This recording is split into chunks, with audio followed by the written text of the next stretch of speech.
Alrighty, gamers. Oh, hold on. Pause champ. And okay, we are live on YouTube and we are live on Twitch. Welcome, everybody. We're gonna get into some miscellaneous content today. We have my final anecdote with Colombina for the Selenic Chronicles. We have the final part that we're getting today for part 1. I am unfortunately a week behind. Most of you guys are already in part 2, or I think this week you guys will be in part 2. So I am a week behind on that. We're also going to be doing some anecdote stuff with Flynn's. We're going to be checking out Nefer's Intel Quest content and checking out her office as well. So we have a lot of stuff to get through. This is going to be a very chill, laid-back stream. I streamed the Act 4 Archon Quest for about 10 hours yesterday, and I'm still a little fatigued from it. If it wasn't for, I'm not even gonna lie, if it wasn't for my Colombina anecdote, I wouldn't have streamed today. So Bina is the reason why I'm live right now, primarily, because I was like, I can't be pushing these days back. I'm already on Sunday. So, I mainly wanted to make sure that I followed up on the Colombina anecdote so I don't fall behind on those. But yeah, I hope you guys are all doing well. Thank you all for tuning in. I'm gonna just make sure, hold on, I gotta send out my links, my notifications, let people know I'm live. And then we should start. How's everybody doing though? Thank you guys all for tuning in. I appreciate it. All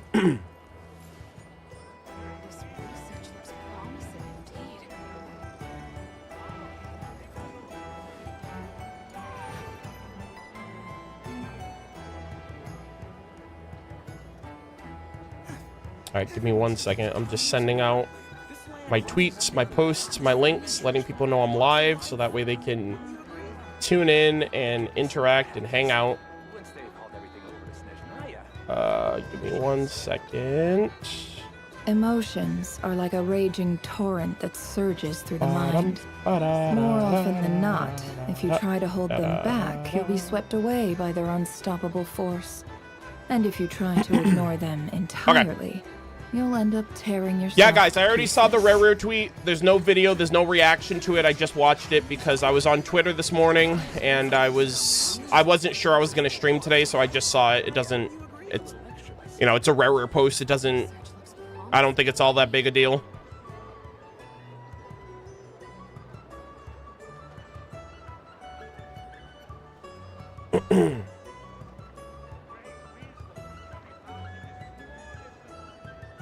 Today's the last day of Colombina's Act 1, right? Yes, for me it is. Yes, for me, this is my 6 out of 6 for Colombina's Selenic Chronicles Part 1. So we're going to be getting Colombina's last little interaction today. And I don't know how it's going to end. I'm very excited. I've really enjoyed all of the little interactions that we've had with her between the Archon Quest, with Malus, the painting Melazine, the painting Kuhenki. I'm thinking of Mimir. They're both painters, and I'm like, wait a minute, my brain just went Melazine. Hold on. The painting Kuhenki. Oh, man.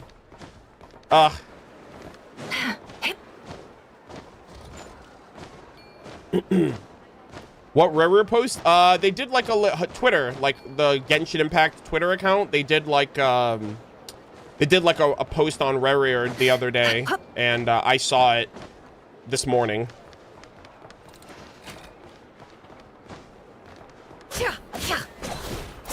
Yeah. I will hydrate.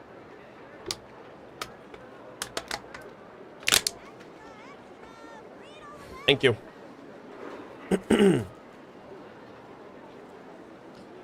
I think it is because they were basically telling you he'll be... Yeah, they basically said his story's not over, which, I mean, I already said that yesterday during the Archon Quest. People only see what right when we finished, I was like, there's no shot...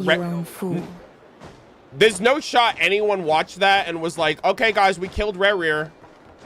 We're done. We took down a sinner. 1 down, 4 to go. Like, I'm sure nobody thought that. But, you know, I figured we're going to see him again. This is just a temporary respite. You'd be surprised. Yeah, you know what? I guess I am.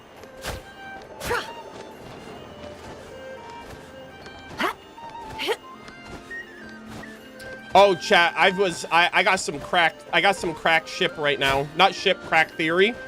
I got like a crack theory. I got a couple actually. So awoke. Yeah, for me to be like, guys,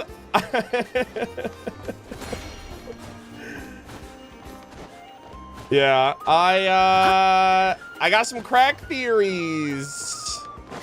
Theories, guys. All right. I had some dreams, and I had some thoughts, and some predictions.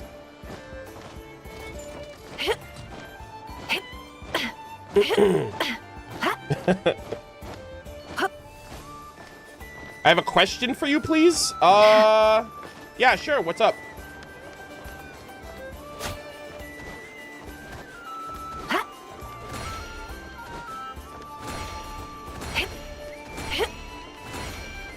Don't we all?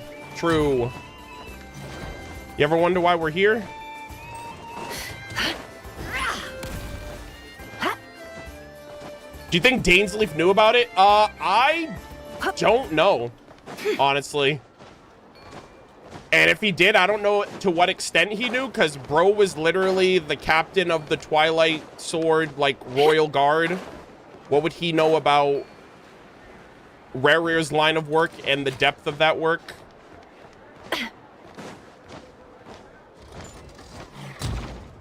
I have no idea.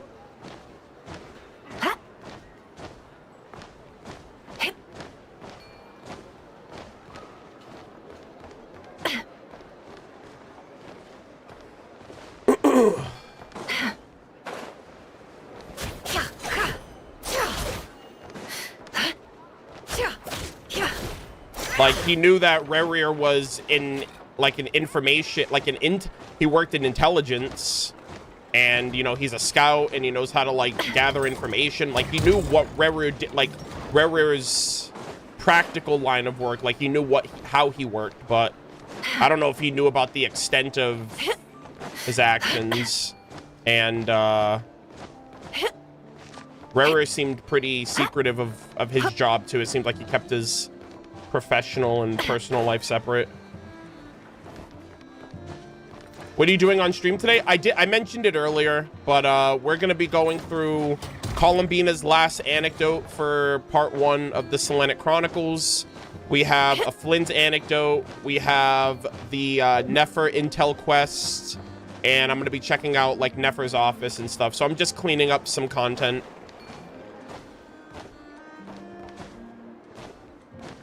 Yeah, that's another thing too.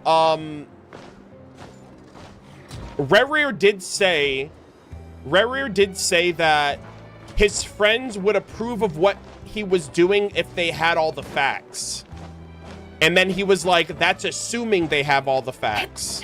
So I don't think they knew to the extent of what he was doing beyond just, hey, I'm doing some stuff for the higher ups.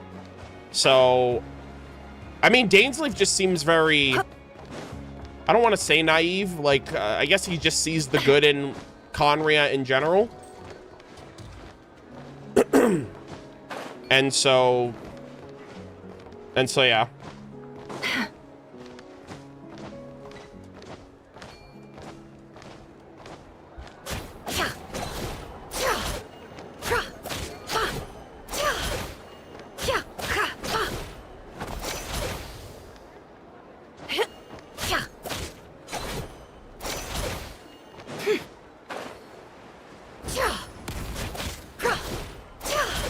You should definitely check the last cutscene's description in the archive. It has important information. If I remember towards the end, I'll check that out. But I don't know what you mean by that. Like the quest log? Like this? Oh God.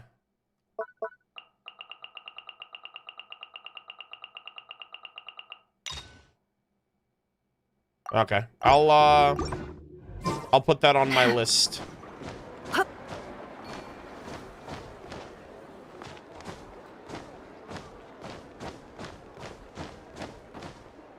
All right, so really quick, if you guys want, we can have like a little Q&A, a little topical discussion on the Archon Quest. I've had a bit of time, not as much as I would have liked.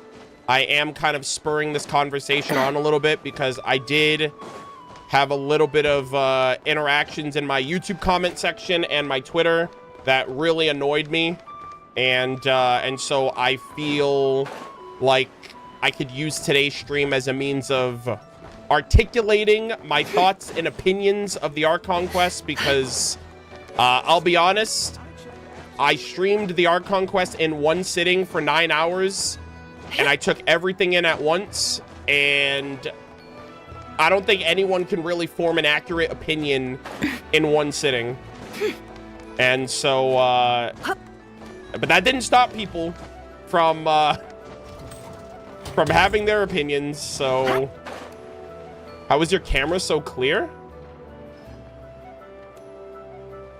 I don't know. I have good settings. I have constant focus.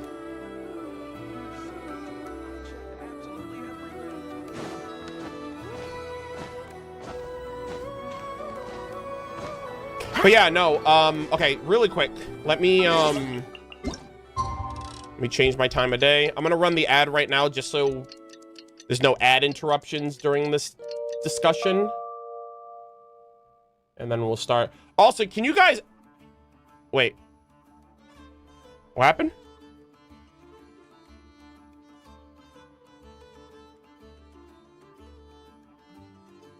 Oh, okay. Thank you. Yeah, I'll check that out when I have like a list, so I'll get to that after... When we're ready to like record the content itself, I'll do that. You might write it down real quick. Cutscene description. Archive.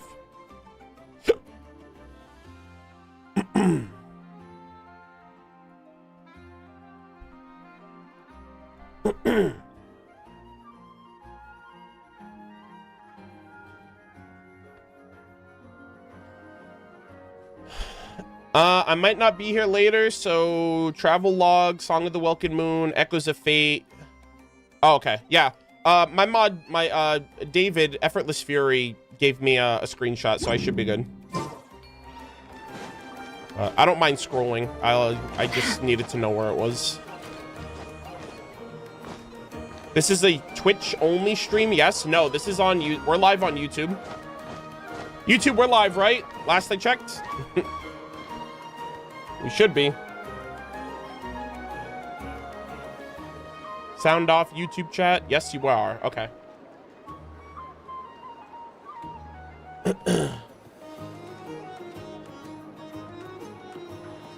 Nah, we're offline. Guys, it's cooked.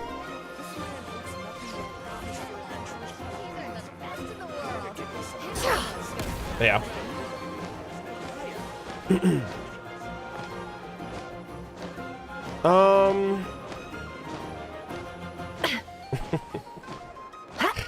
Oh, brother. Yeah, we're gonna have a little chit chat.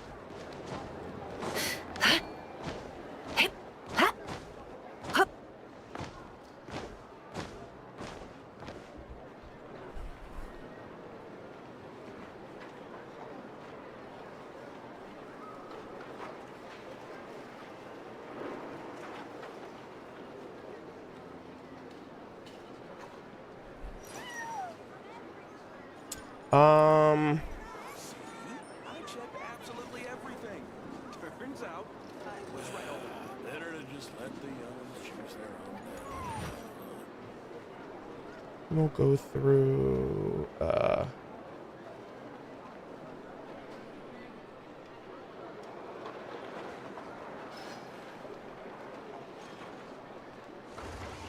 okay. YouTube? Absolutely everything. Wait, what do you mean? We're live on YouTube and Twitch. Okay, ads are over. All right, I'm gonna make sure I'm recording because I might make this a separate video.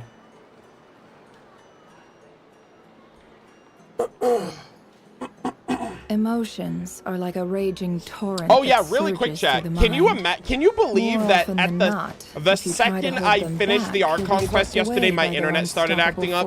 I had to end stream super abruptly last night, but I was actually like, I was a little annoyed that I couldn't do like a proper send-off. I couldn't believe that.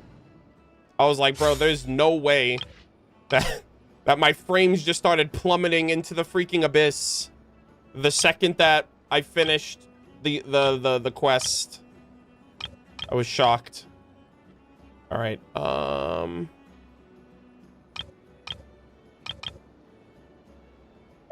right.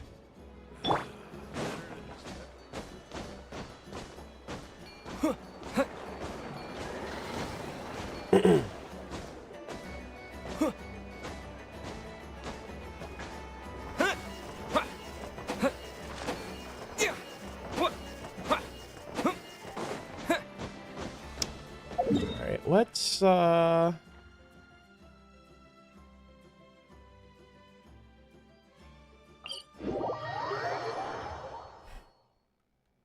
frame spiking into the, yeah, I mean, I don't know really what caused it. I guess it was just like,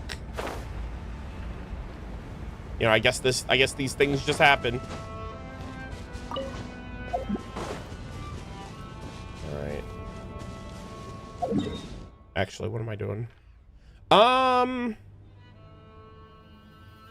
Let's go on the beach, actually. I kind of want to have a bit of a change of pace. Hopefully it's not raining here. It's raining every time I come here. So maybe things will be different.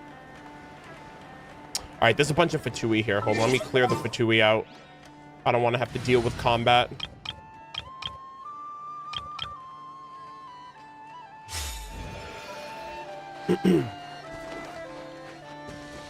Fun stream yesterday. Thank you. I hope glad you had fun. Change of plan. Here.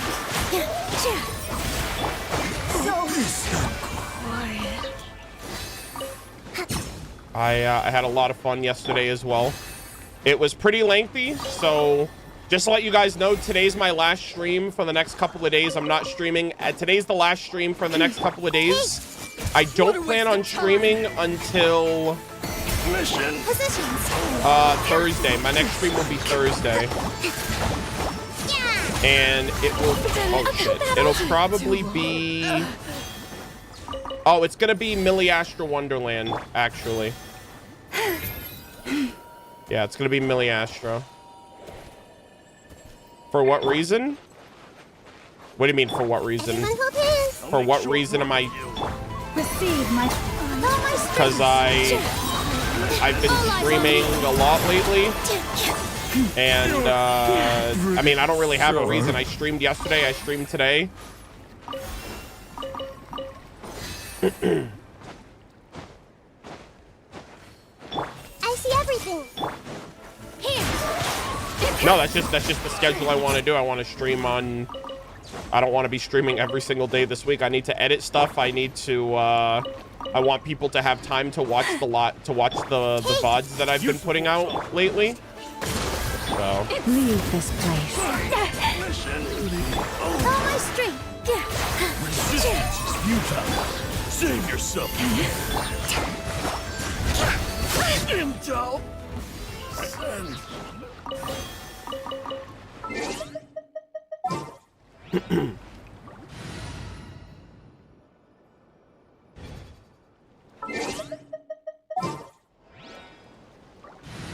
All right.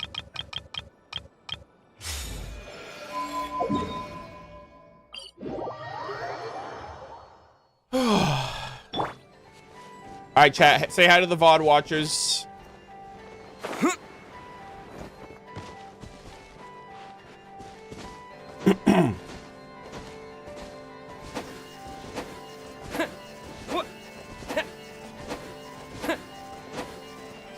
Hello, future me. Alrighty, so I decided to change up the scenery. We're on the beach shoreline over here, just for the sake of change of pace. We have finished the Act 4 Nodcry Archon Quest. It is almost 24 hours from the point where I finished. We did the Archon Quest for 9 hours straight yesterday. I played it from start to finish. It was a pretty lengthy stream. A lot to take in. A lot of interesting hype, a lot of lore, a lot of setups. And I really enjoyed it. I do want to have a little bit of a conversation and a little bit of a chat about the Archon Quest in particular. And not just that, but like the ongoing conversation and, dare I say, discourse regarding the Rahir of Solnari Rerir, and the nuance of this character and how that discourse has kind of bled into my comment section, my Twitter account, and even people in my chat at the time that I streamed. And normally I would ignore something like this because for the most part, discourse is always going to happen. There's always going to be people on both sides. Everyone's going to have an opinion. People care more about voicing their opinion than taking in somebody else's. I respect and am open to anyone talking about what. Oh, hold on. Give me 1 second. I need to post this just as a reminder. All right. I'm literally putting that there for y'all, for anyone who feels the need to just speak out of pocket or say something that isn't even what I'm arguing. That's for those people. All right. I literally have to put that there as the disclaimer, which is ridiculous. So I finished the Archon Quest yesterday, and I went to bed. I was exhausted. The Archon Quest was wrapped up, and this morning I went on my VOD channel because, as you guys know, I multi-stream. I do I stream on Twitch, I stream on YouTube, and so my YouTube audience obviously gets the VOD to watch at their leisure. And there's a lot of opinions on the Archon Quest. A lot of people feel differently about their interpretation, or I guess their perception of the quest itself, Rerir as a character, the actions of the Eclipse Dynasty, King Irmin, the Five Sinners, Rerir in particular. And apparently opinions can be wrong, and a few people decided to mention to me how I apparently I was in the wrong for it, swiftly condemning Rerir's actions because his character is nuanced, and I can't jump to the gun like that. So I'm on my YouTube right now. You guys can't see it. I might edit these in. I'm not entirely sure. But the only reason I'm kind of addressing these comments is because I know my audience, right? I have been on YouTube for over 10 years, all right? I had a YouTube channel before Genshin, before the channel you're watching this on, before Twitch. I've been on YouTube since 2013, all right? I've been in a bunch of different communities, a bunch of different discourse, right? The Ruby community, obviously Genshin now, a bunch of things in between with anime and whatnot. And so I know my audience. I know the company I keep. I am here for characters. I'm here for story. I'm here for lore. All right. I've been playing this game since launch, and I have always prioritized my opinions, my thoughts, and my interpretation of the game. I am not here to mirror your experience. I am not here to validate your opinions. I'm here to share my experience. I'm here to be passionate and talk about the things that I enjoy with Genshin Impact. Always have, always will.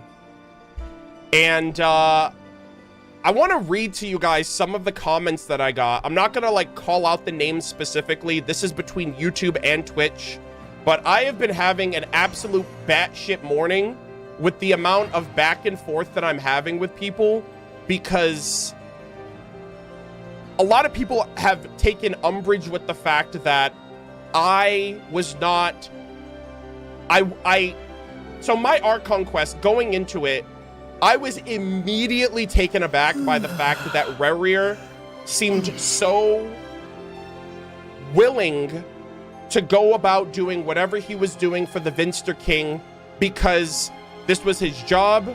He did it swiftly. He apparently took pride in doing it, despite the fact that he was conflicted with it. He even mentioned here and there, like, oh, what does this have to do with me? Why do I care?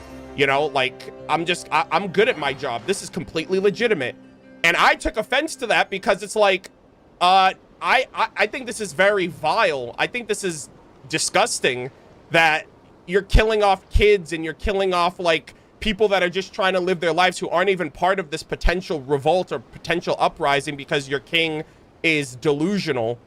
And people were upset of the fact that I wasn't discussing the nuances. Basically, people were upset that I wasn't talking about the things that they wanted me to talk about. And so, let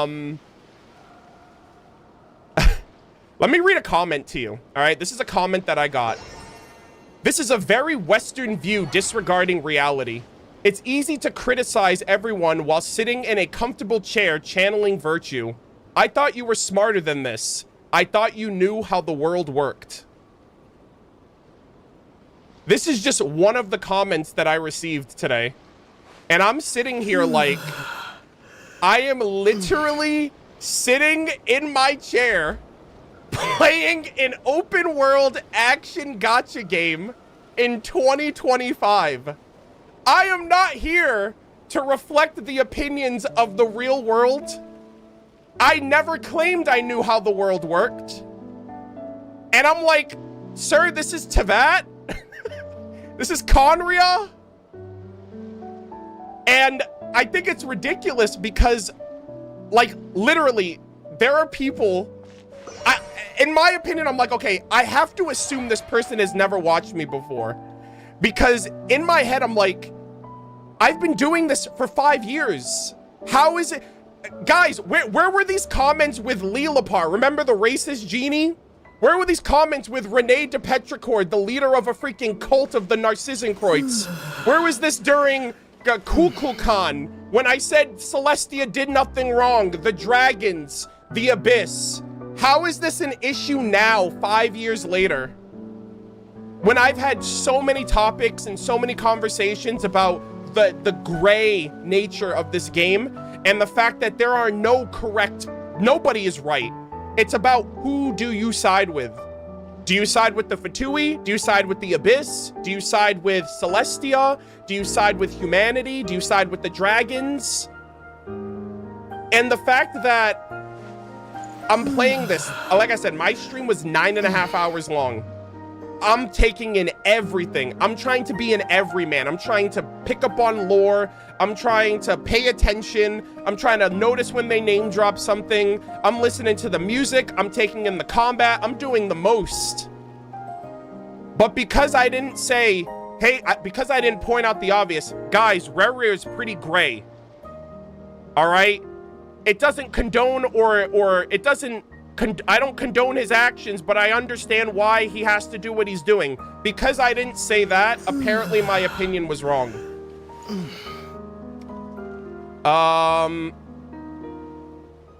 Yeah, so that was one comment. Now, this was another one that I was just like, I didn't really understand what this person wanted of me. This person says, this channel is one of my favorite Genshin channels, but it's really, really difficult to watch and listen to your takes in these type of scenarios because you can't stay objective and start cussing that characters are, and you start cussing that characters are 100% in the wrong. Clearly saying things like, you always have a choice when there was no other choice, and the choices they did have were all equally bad. Choosing not to hunt down the dregs that just to get himself killed, and that would probably get Thelindis and maybe her whole family killed. He also can't lie in the reports because he's not the only active agent. Basically what they're saying is, I can't say that Rare had a choice because in this person's opinion, they didn't have a choice. So therefore, my opinion of that opinion is wrong. And I don't believe that. Because when it affected Thelindis, he made the choice to go against that, and they ended up saving one child. And in my head, I'm like, if you chose to do that, I think you could have had that choice to do a lot more, even if it meant that you'd get caught. Oh, this is another one. This is another one that I really, really love. Is, I can't criticize Rerir because I don't... Someone deleted their comment, so I can't read it verbatim, but someone basically said, they basically said, how about you be in his position and then talk? And I'm like, that's not how this works. All right, you don't have to be a chef to criticize food, right? You don't have to know how to cook a 5-star dish to criticize if a 5-star dish tastes good or not. I'm sorry that I'm not an orphan trained under propaganda to become a hired assassin under a tyrannical king to reflect and accurately empathize with Rerir. Sorry, I was born in the United States, you know? But like, I also think that's like incredibly invalid, but I've been dealing with this all morning, and it's kind of ridiculous that so many people are like jumping down my throat because, and like I said, I know my audience. So when I get an influx of comments like this is irregular. I'm like, wait a minute. Why the hell am I getting shit for this? Because I jumped the gun and said that I immediately disavowed what Rerir did, but because I didn't say that he's a great character, then I missed the point. And I don't think this is rage bait. I really don't. But yeah, someone said that the Western view is wild. Now here's another comment. This comment I actually want to explain and like give a proper response to. This one isn't a comment that is necessarily like, what the fuck, why would you say that? It's more so like a disconnect. I don't know how active this person watches me, and I can understand if there's like a back and forth between like not understanding what I say versus for one character versus another. But anyways, this person, I'm not going to read this all out, but basically this person says that they showed, hold on. Actually, you know what? Let me read this out loud. They say, first off, thanks for the stream. It was really fun to watch. That said, I'm not really a fan of Rerir, but the fact that you and many others in chat showed such a strong dislike for him and his actions while loving Rhine-Daughter so much feels a bit strange to me. What makes it odd is that you like her. People can like villains, and that's totally fine.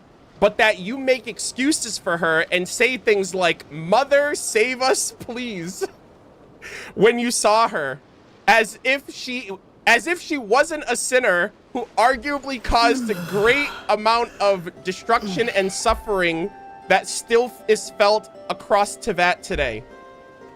Okay, I'm gonna stop there. That's basically the gist of the comment. I can go into the whole thing, but they're basically mentioning that they think that it's hypocritical of me to condemn and lambaste Rerir, but not Rhine-Daughter. All right? I need to explain this in the most simplest way possible. Glazing is hyperbole. Glazing should not be taken seriously. I am joking. It is a bit that I have been doing for years. And I literally said, "Mother, please save us." Why would you take me seriously when I say that? Guys, now the joke is dead because I have to explain the joke. This is coming from the guy whose title on Twitter is Capitano's #1 glazer. At one point, my title on Twitter was Rhine-Daughter's #1 white knight. My entire bit with Rhine-Daughter is that I'm a glazer. I am superficial with this character. I like her for the most mundane. You guys want to know why I like Rhine-Daughter? Because she created Albedo and Durin now. That is literally the only reason I like her. Seems pretty superficial, seems pretty basic. Doesn't really seem like there's much there. But glazing, that's the whole point of glazing. Like, you're literally doing the most for a character that doesn't really deserve it. And that in of itself is the joke. So like,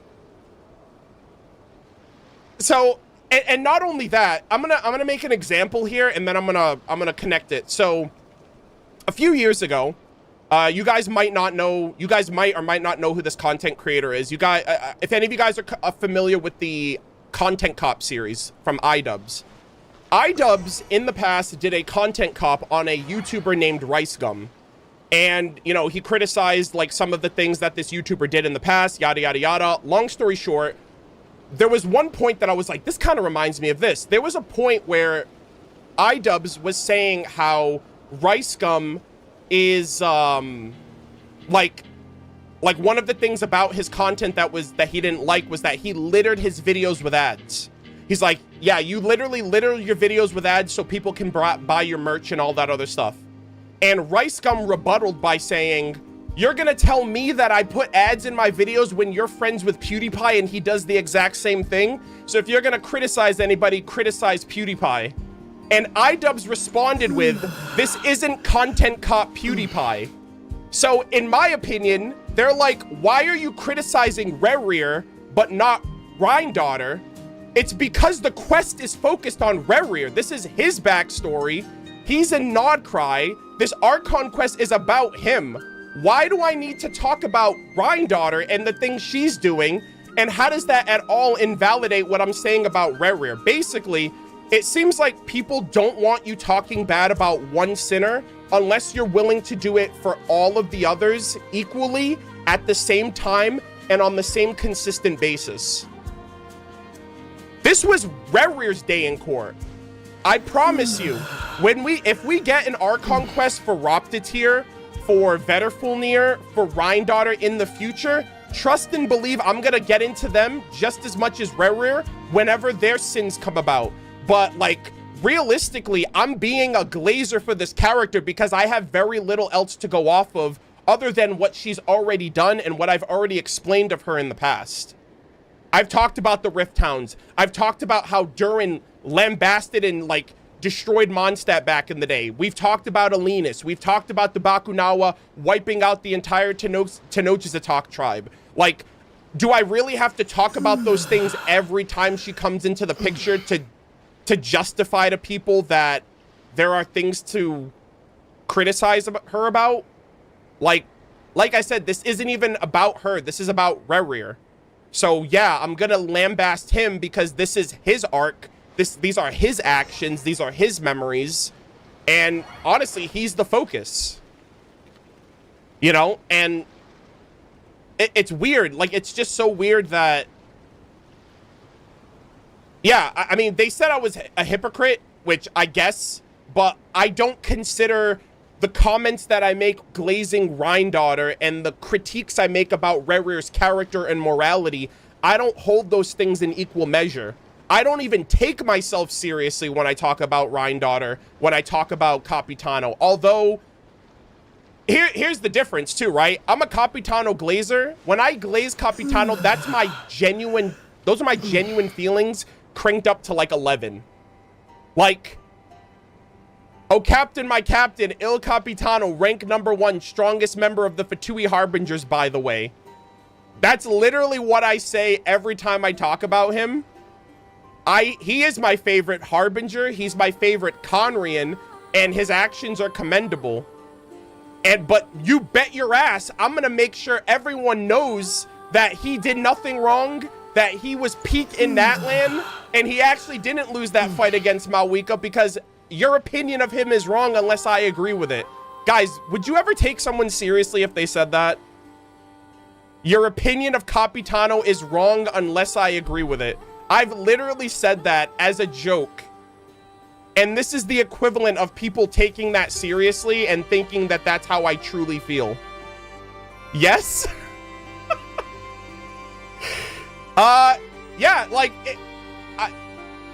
people can't, and this is the craziest thing, honestly. Like, I don't mean to dig into this person, but like, if you see me saying "Mother save us" and you think that's a valid, legitimate, like, that's like a valid, legitimate stance that I have for Ryandaughtr, and you see what I say about Rerir and you think those are equal, then you can't tell the difference between a joke about when someone is being serious and when someone's joking. I don't know if that's a compliment or if that's like concerning, but I don't know how to make it more obvious that I'm joking.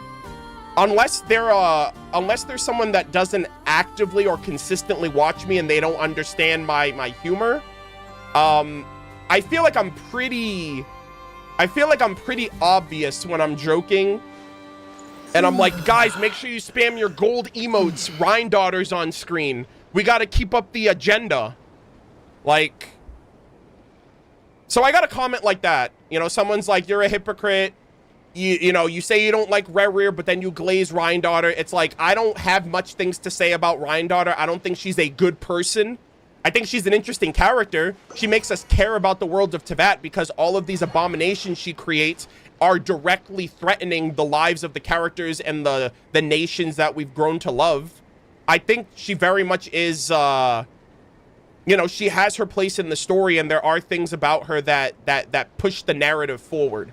I think she's a narratively driven character, but I'm not out here saying that, like, she's innocent or that there's nothing to criticize her on just because I'm criticizing Rerir.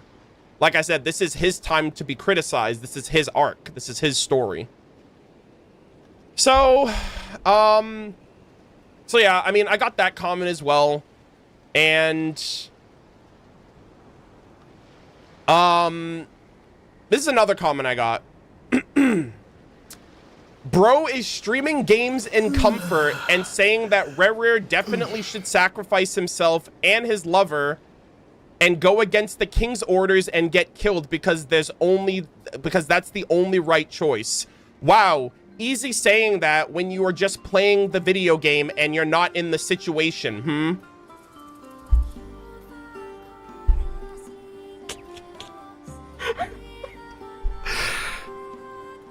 Guys, I legitimately don't know how to respond to this. I don't know what they're trying to say. I don't know what they're implying.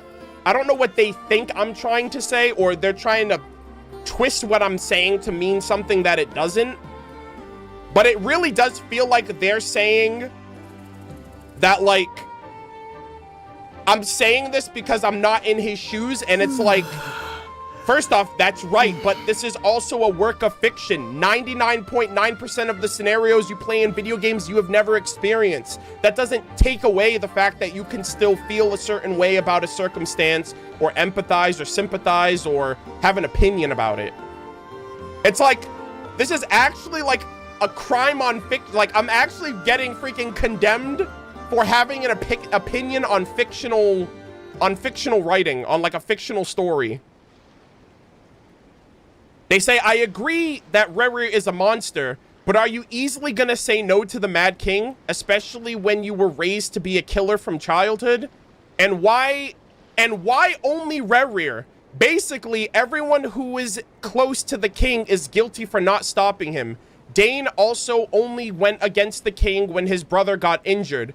And then calling Gold mother? Such hypocrisy.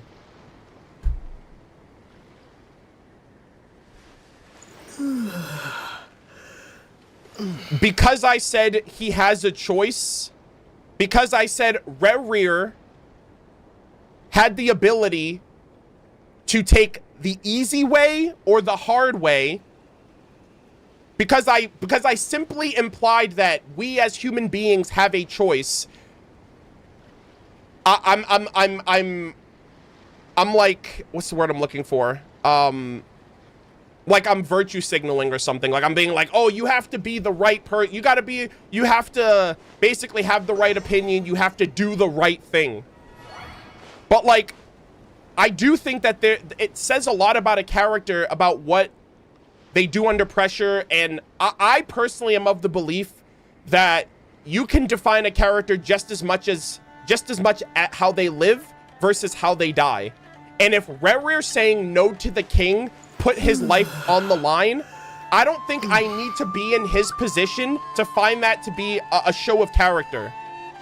Granted, it's very clear from this that he's a man of self-preservation, that he does think about himself, and that's a very human thing, like self-preservation. Who doesn't want to save themselves, you know, when faced with, you know, potential, you know, with the potential of that he could be killed for going against the king. But I don't know, like, I think that's still a valid opinion that I'm allowed to have.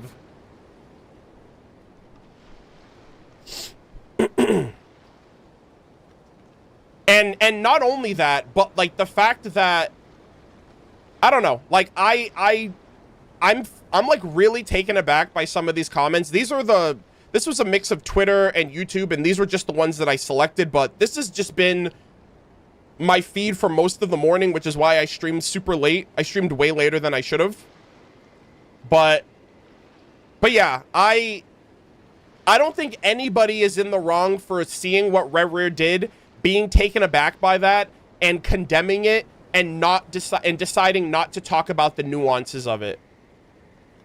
You know, I certainly don't favor the fact that his situation was a difficult one. I'm not sitting here saying, oh, it's so easy for him to just say no. I'm just saying that he had a choice. And to say that he doesn't have a choice is kind of like stripping him of his agency and basically saying, like, yeah, you like, whatever situations are given to you, you just have to take them. And I think characters are more than that.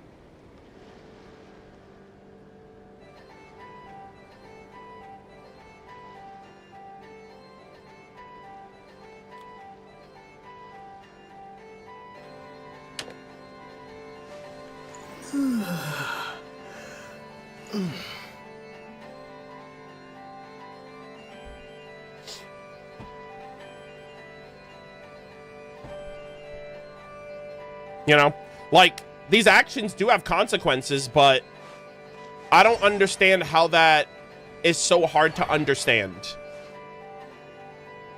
You know, I'm not even like pro Rerir. I'm just saying that, like, I think he could have done, I think there was more than what was presented in front of him.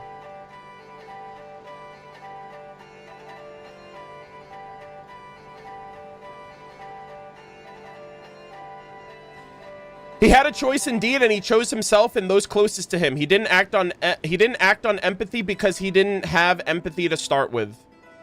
Yeah, and that's another thing too, right? Like, the fact that he comes from a broken life, right? An orphan, you know, raised through Conria and, like, chosen, right? I think they even said, like, orphans don't even get to choose their profession. This was forced on him.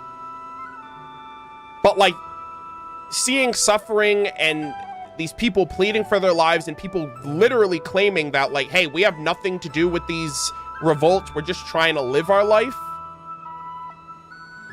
And the fact that he turned it around when it affected him proves that he had a choice, because in that moment he made a choice. Maybe it took that, maybe that was the catalyst that took him having to turn that page, but I don't know. I feel like there could have been a lot, like, there was so many variables that could have happened. Obviously, they wrote him this way to be this way, but the fact that they saved that one girl, in my head, I'm thinking, wow, this could have happened a lot sooner.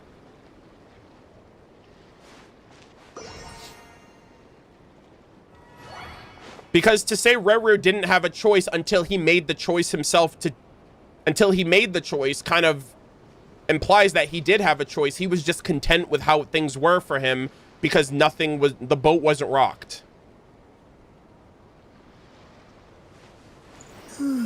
Yeah, and I also want to go on the record saying I don't really care that, like, I'm not out here, like, condemning Rerir as a character.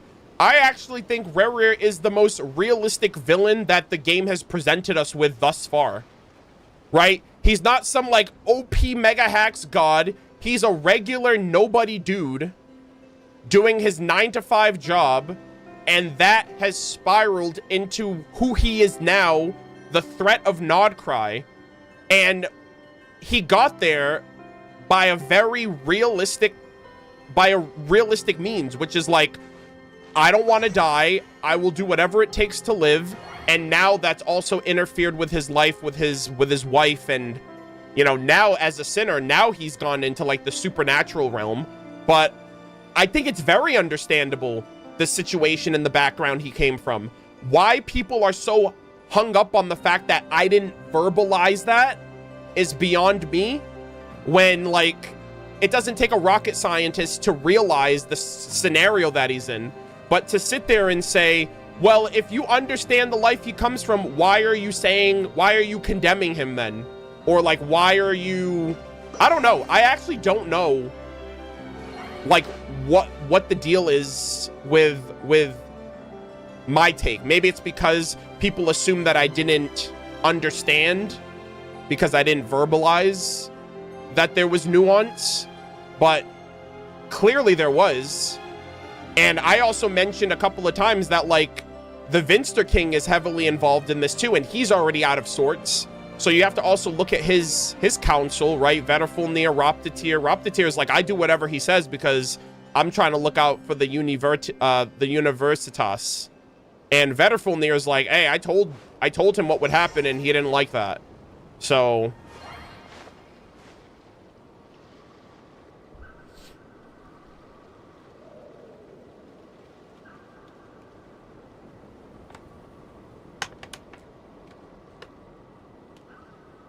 yeah, like, honestly, I just think it's I honestly think that all of this is just the classic case of Arnold didn't say the things that I was thinking, and therefore there's a dissonance, and it bothers me. Right? Like, someone took my Rhine-daughter glazing. They didn't interpret it as a joke. They thought I was being serious when I was joking, and I thought I was very clearly like, I thought I was like, I'm hamming it up 24/7. Like, they took it as like legitimate criticism, like legitimacy, when I was joking about Rhine-daughter, and they compared that to my critiques of Rerir, and like that dissonance is why they commented. When the reality is, no, I was joking about Rhine-daughter. I've always done that. This is nothing new. The other comments are just kind of out of pocket, and also kind of delusional to say that, like, it's easy for me to condemn Rerir when I'm sitting in my chair playing the video game that, like, I don't know if that person realizes this, but I was controlling Rerir with my controller. You know what I mean? Like, it's a video game. It's not real. And I don't understand how that's even valid.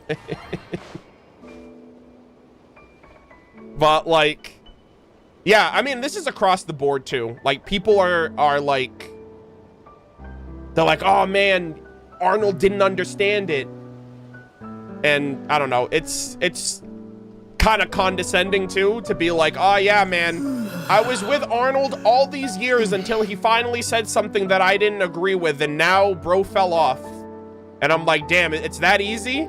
This was what it took for a lot of people to just realize, yeah, Arnold doesn't know what he's talking about now. I don't know, man. To be completely honest with you, if you're someone that enjoyed my content, but the second I said something that you didn't agree with, all of a sudden, I don't know what I'm saying and I don't understand nuance.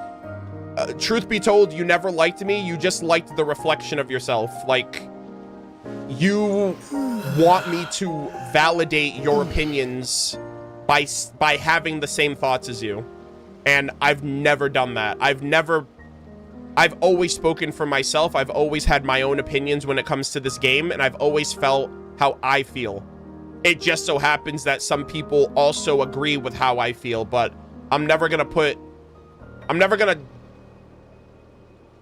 what's the word I'm looking for? Like, I'm not gonna cater to like, oh, how do I think my viewers will feel? And I have to align with their thoughts so that way I can stay in their good graces. Like, no, I don't do that. So that's just the vibe. That's how it comes across.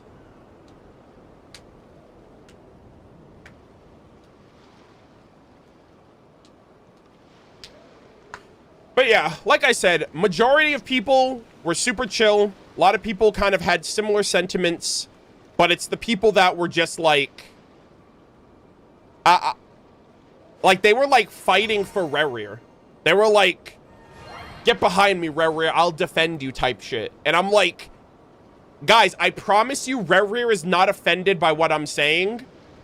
And if Rerir has any comments, if Rerir wants to defend himself, I'll take back everything I said, okay? I'll let him defend himself, okay? He's a big boy. He can do it. Because clearly that's like the wavelength that these people are on. But yeah, I've just been having a bit of an annoying morning, and yeah, this Archon Quest definitely struck a chord with some people.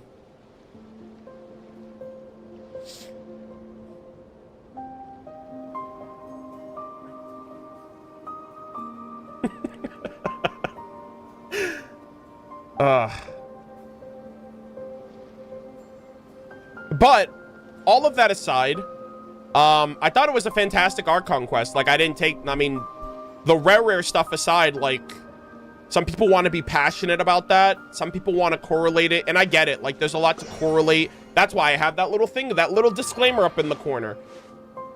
I don't know if people think that this is like, there was a comment too. I didn't know how to interpret it, but someone was like, wow, this rare request is really showing people's true colors. And I'm like, I don't know what that means, but unless someone verbally says it, I'm not going to assume that I know somebody based on their opinions of a video game. And I think if you're willing to do that, I think that's really, like, I don't know if irresponsible is the right word, but like, you do not know me because I have the opinion that Rerir had a choice and he didn't act on it because he wanted to save his own skin. And the fact that some people are so emboldened to assume that they know better than me, or they actually understood what the quest was trying to imply, or like, oh, you just didn't get it, man. Like, I don't know. Some people are just being super pretentious, a little parasocial, and yeah, I just wanted to call that out.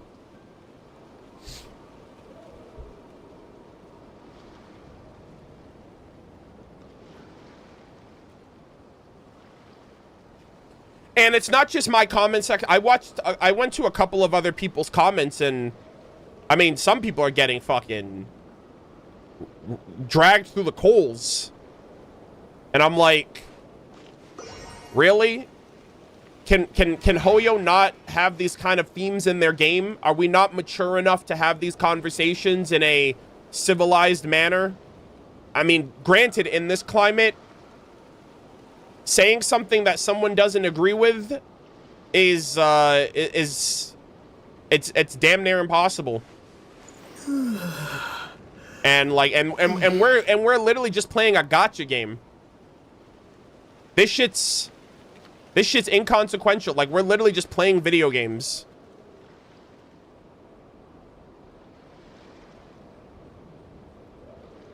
But yeah, I'm not one for drama. I don't really, like, I just want to talk about shit that I enjoy. I want to get on my channel and I want to get hyped. I want to talk about shit that I'm looking forward to. I want to read lore. I want to theory craft. I want to predict the future. And like, this is the last thing. Like, this is not my element. I am not confident in this field of like giving my opinions and my thoughts on like other people's opinions and thoughts on me. And I don't know. I'm not infallible. I'm sure there are some things that I kind of overlooked in the Archon Quest, but I've been getting a lot of comments like this where people are literally just going out of their way to be like, yeah, you didn't understand it. This was a miss, or You know, it's easy for you to say, but I'm like, I'm not advocating that I would do a better job. I'm not even thinking that realistically about it because I'm playing a video game. I'm the audience. And I'll go a step further to say this too. Sometimes I don't want my games to be super realistic. I kind of want a character to prove that there is a way beyond what is presented. Like, sure, you could say realistically, if I was in Rare's position, I would do the same thing. Yeah, that's because I live in reality.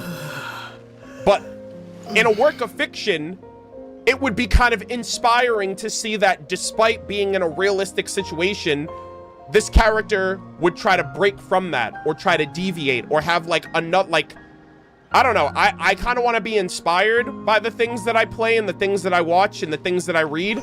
And so when I see this man, like, yep, he's just going with the flow. He's kind of assimilating. He's just another cog in the machine doing just what everybody else is doing. You know, doesn't have a choice, just following orders. I'm like, I don't vibe with that. Sorry.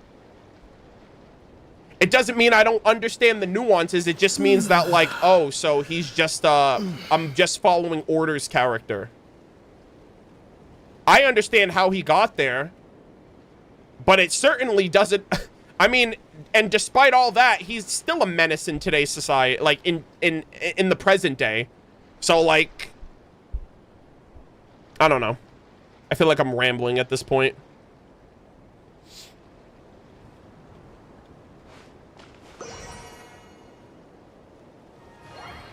Honestly, the Aesops, I literally thought of that too. I was like, this kind of reminds me of of the Aesops.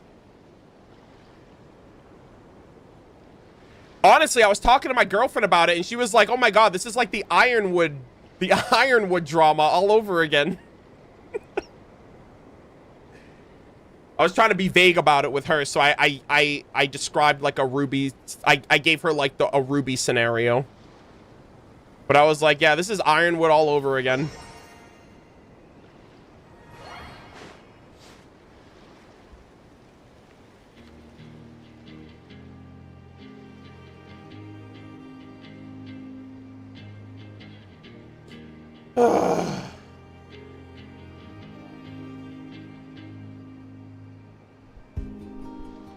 Do you guys have any questions, though? I feel like I've been rambling this whole time, so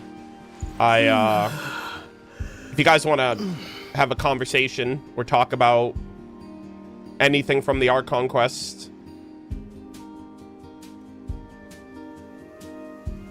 What's your favorite part of the quest? Honestly, it's the Rare bits.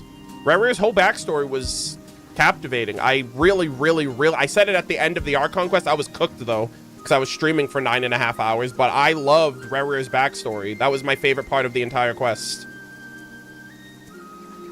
Right? Seeing all of the sinners, seeing their circumstances, seeing how they all came together, and just visualizing this thing that Dainsleif has been talking about for years, and seeing how it kind of, and granted, they left a lot of stuff out too, but they kind of painted a better picture for us. So I really liked this.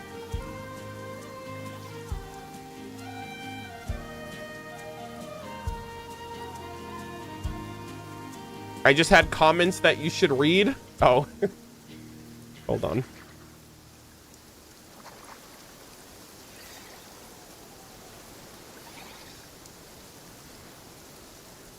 Yeah, Cal, I did see you earlier. I'm just, I'm going through it.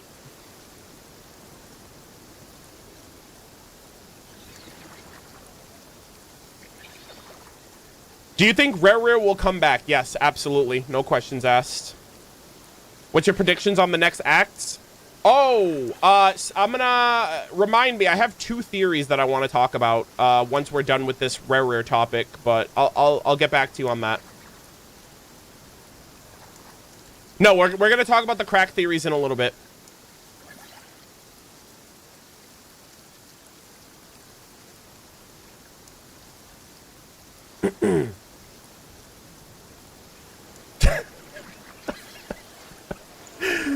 Oh, man. No, we're not doing reading today. We're doing a bunch of anecdotes. And, like, we're taking it chill today. I streamed for, like, 10 hours yesterday. What's your take on Varka's role in the quest? I mean, I explained it multiple times during yesterday's stream, but I love the role that Varka fulfills in the story. He is such a... What's the word I'm looking for? He is such a reassurance. Like, Varka is the quintessential leader. And he's like the best, he's like the perfect like support for everybody. He's kind of rallying everyone together. He's reinforcing everyone like on their roles. He's being super supportive. I love it. Yeah, he's the epitome of knightly virtue. Absolutely. I love that he's in the story. And he's kind of impressing me more than I thought he would, honestly. Like, I didn't really know what to expect. Obviously, I was expecting like a goofball, like Knights of Favonius, but he fits both roles. Like, he knows how to have fun and be a silly, and he knows when to be like serious and be someone that can be depended on, you know? Do you think he's gonna be a support or DPS? I think he'll be DPS. I just meant support in like the practical sense, like as a leader. He supports his, like, the people that are fighting alongside him.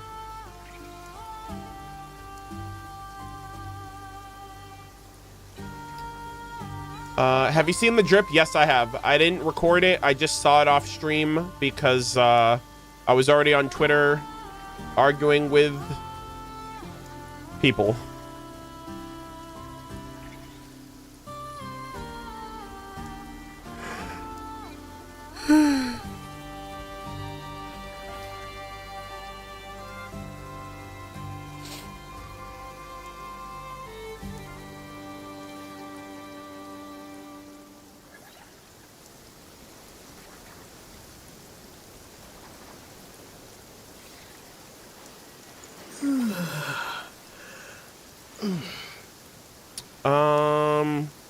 Do you think Thelindis is still alive? Yes, I do.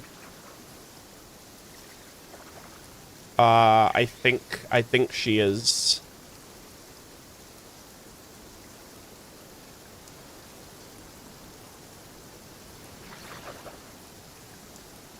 I don't see a lot of people talking about Nefer, but she was goated in this quest. Oh yeah, Nefer's yeah, there was a little bit of discourse about that I saw. Someone quote retweeted me, but then they deleted it. But yeah, I think it's interesting that Nefer kind of paralleled a lot in a lot of ways to Rerir during the quest.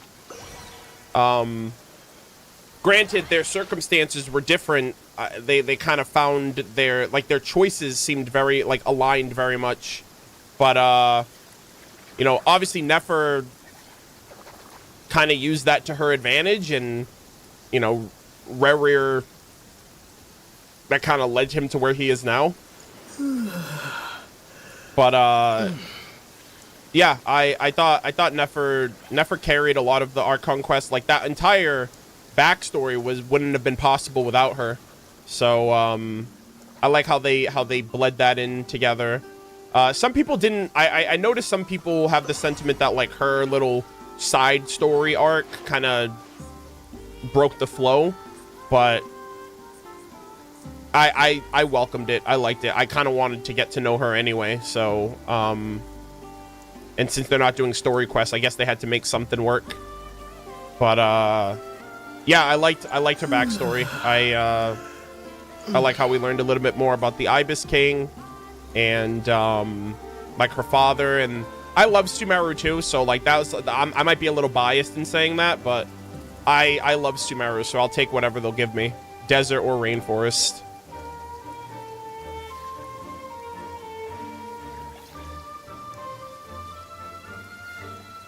Please talk about Diridith. Yeah, you're a few months late. Yeah, we talked a lot about Diridith during Space and Time for you. I mean, what can I say that hasn't already been said? She was an unfortunate situation. And I wish I could have changed that. I was a descender, damn it. I could have done something. Screw Istaroth.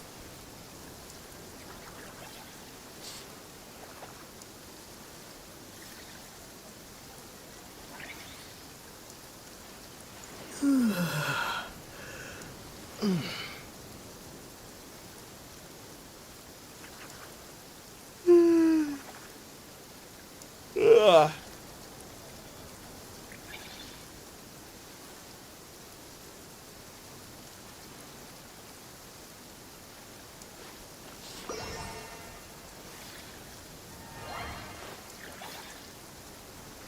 Do you think the Lindis would have been affected by the Curse of Immortality or the Wilderness?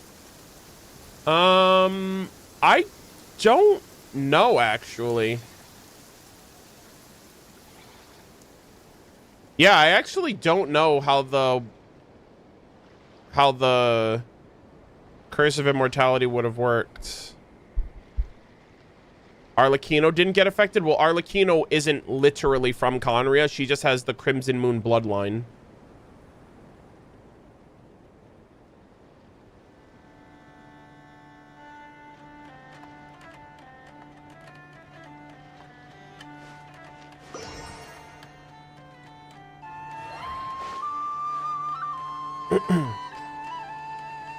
Do you think Dottore will appear in the next quest and Wanderer?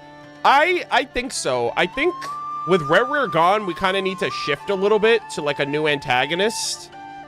And I do think Dottore is in some way scheming, or has been scheming ever since like with this whole Rare plot. I feel like it's Dottore trying to do some stuff. Maybe he's trying to get access to the Moon Gates. Maybe he's trying to, you know, he's always trying to do something. So I do think that the one that was like kind of doing things behind the scenes even before Rare may have been Dottore, but I expect that we'll get Dottore. I'm hoping. Well, I don't... We're getting Durin and Yehoda next patch, so I'm like... I'm curious what they're actually going to do, though. If Rare doesn't come back immediately.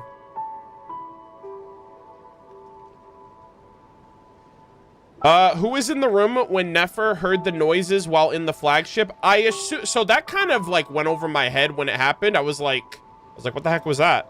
I think that was, Nicole. Because the sound, I think it was like a vase breaking or something. Like, something, like, broke or something fell. And that, I think, was the same cue that we got in the, Wanderer Archon Quest. Like, the vase breaking in the inn. So I think it was a very similar thing.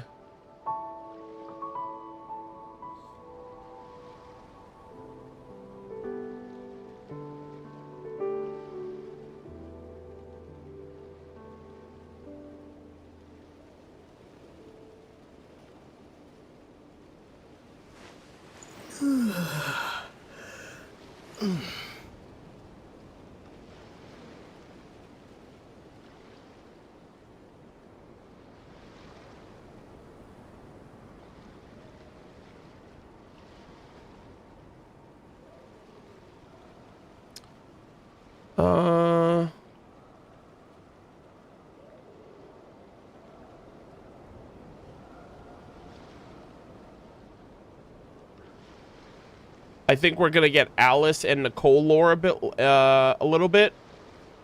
Yeah, I think... Do you guys think we'll see Alice first or Nicole first? Like, in-game.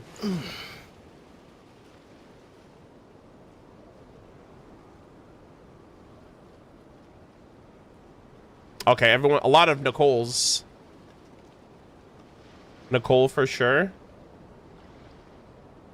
Yeah, it seems like most people are saying Nicole.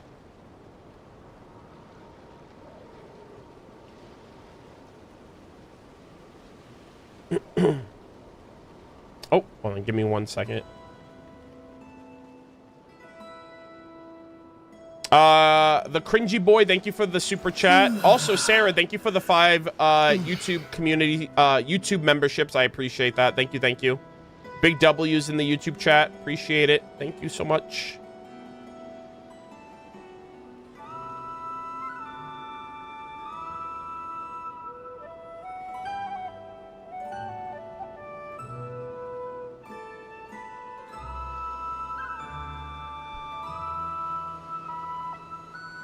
Rare mentioned that Sertology mentioned to Sertology that he was the one in charge of Sertology's sentencing.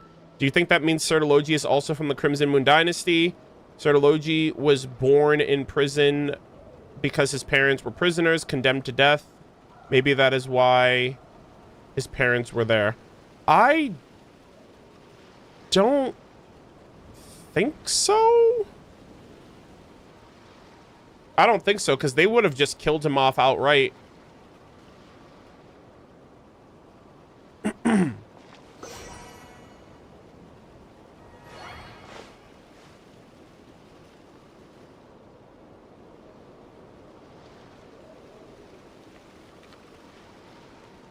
But yeah.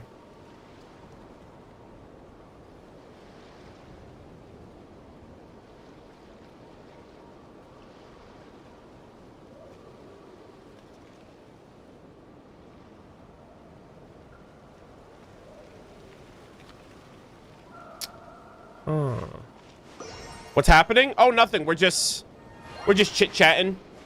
Oh, I guess I can get rid of this thing on screen now. Someone probably joined and they're like, wait, what's going on? Yeah, I'm pretty much done talking about the whole I guess a rare thing more or less. Yeah, regardless of the opinions people wanted me to share or wanted me to have or wanted me to talk about, it doesn't negate, guys, it always fucking rains here. This has to have like, this area has to have like a high rain probability or something. It always rains here without fail when I'm playing in this area. And I'm like, I don't know if that's by design or not.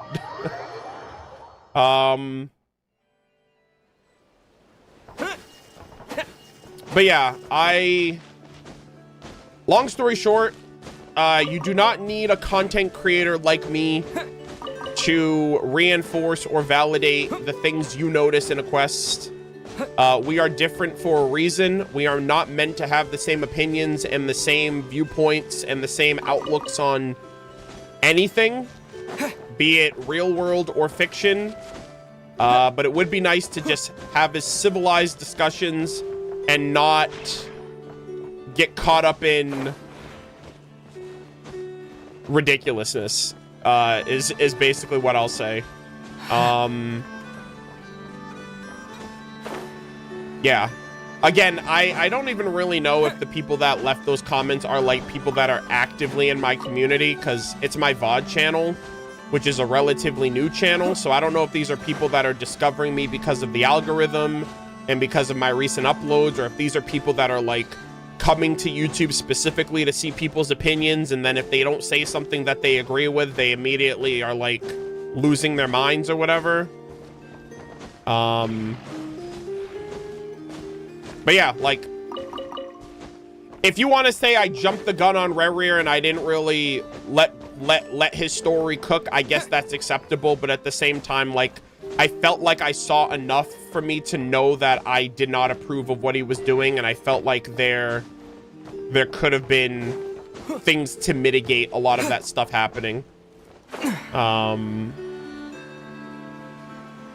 You always have a choice. I genuinely believe that, and some people want to take that as like, oh, well, you can't make that call because you've never been in his position.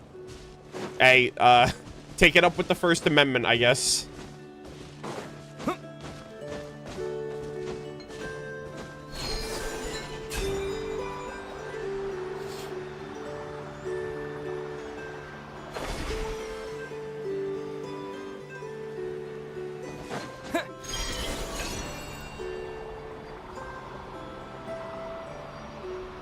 Yeah. Oh man, there was another comment I couldn't find. Like, some comments I responded to and then the people removed their comment, and I'm like, oh cool. So when I actually try to have a conversation, these people back out, and I'm like, they were so confident typing it before I saw it that now that I saw it, they're like, okay, you know what, never mind, I actually don't want to have this conversation with you. There was what did they say? It was just on the tip of my tongue, I forgot. But yeah, I mean, there were some people that like just, I don't know. It was weird.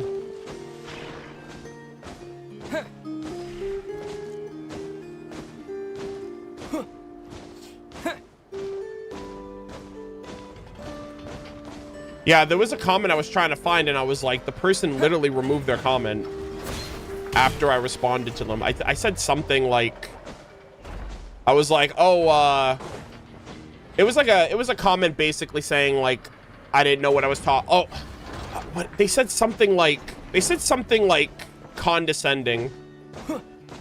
Like I didn't know what the story was trying to explain, and I basically responded by saying something like, oh, well, I'm so glad that you actually knew what the story was saying and you were kind enough to educate me on it. Like basically like, oh, clearly you knew what was going on and I was the ignorant one.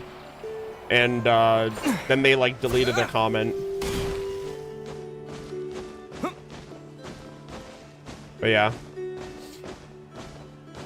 But yeah, you would think that I like insulted them by what I said, but they were advocating for Rerir. I was like, nah, fuck Rerir, and they're like, how dare you say that? You don't know his story. You didn't live his life. You don't know what he's been through. And I'm like, I mean, quite frankly, I don't really care. Like, he's still, you're telling me that a grown-ass man is unable to like make a I don't know. If he's doing those things, in my opinion, then I'm like, okay, well, to an extent, he's okay with it. Enough to the degree where he's like, hey, you know what? As long as it saves my skin, and I don't know, I don't vibe with that personally. But yeah, like people are like coddling Rerir. They're like, don't worry, I'll get them to. They don't understand you like I do.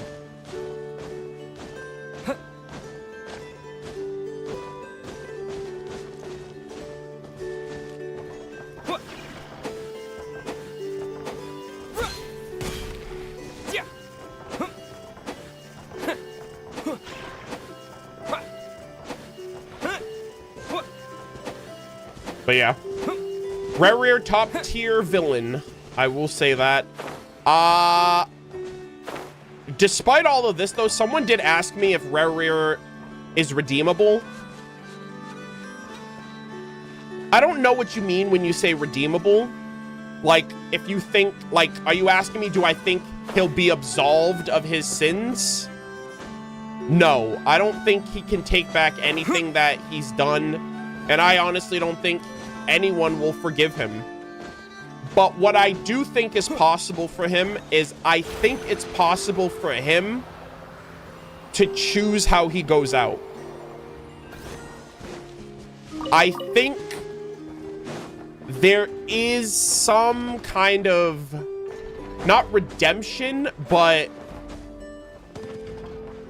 I don't know, reclamation of himself to do something more than just to save his ass. I don't know if atone is the right word, but I feel like there might, Hoyoverse might try to do something like that. It's just a feeling that I have. Also, is Aino usually there?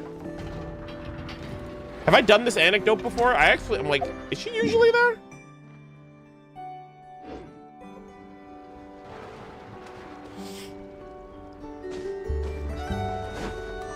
Oh, is there? Oh, okay. I didn't know she was always there. Oh, okay, okay. Yeah, I didn't know she was always there after that.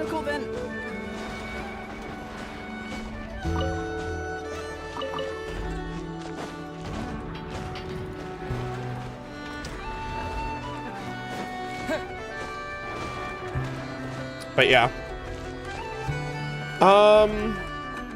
Yeah, I don't know if there's anything else I want to say on this topic. Yeah, I'm just here to talk about lore. I'm not here to make any like socio-political commentary or anything like that. Like, that's out of my depth. At the very least, I am here to see a story being presented and give my opinion on it as I am playing it. and occasionally talk about lore, ghostwrite, glaze, have a little tomfoolery, a little shenanigans, and I don't think I did anything differently. It just seems like my content struck a chord with a certain audience or a certain group of people, and a lot of people just seem to be a little emboldened by what I said, or rather what I didn't say. And it got to the point where I was like, that's interesting. Why are people so confident, so comfortable talking to me like this, as if they know me? So that was just a little frustrating that I had to deal with, because I'm like, I don't know, technology and all of that. These people don't know me, so it's easy for them to just be able to say what they want to someone that they've never met before, as if they know them. Which, in a way, is kind of ironic, but it is what it is, I guess. I appreciate the 99.9% of you that were chill. Like I said, someone in the comments, someone in chat was like, oh, don't give your attention to those kind of comments.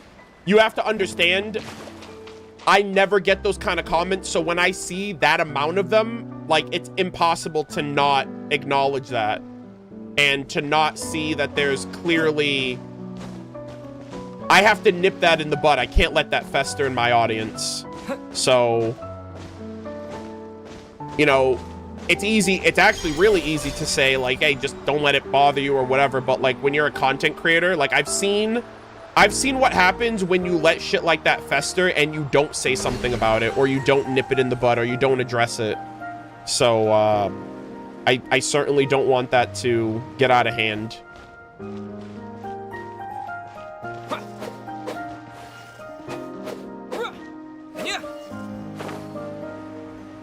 Yeah, David, that's literally what I was talking about. I'm like, yeah, I can't. I know all too well.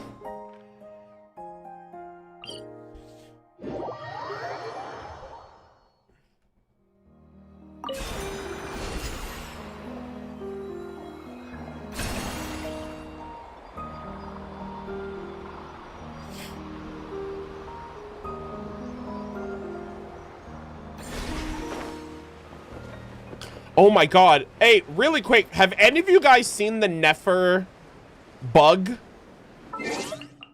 I can't replicate it, but do any of you guys know what I'm talking about?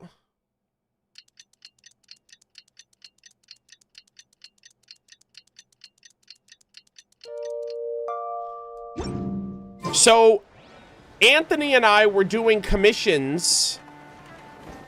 And I don't know if it's a bug. It may have just been, it's a physics thing. So I was like, oh, this has never happened to any other character before. Like, I'm actually like it's kind of crazy.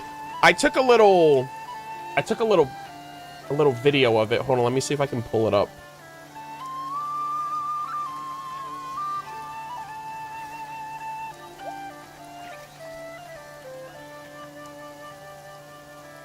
Hold on, let me find it.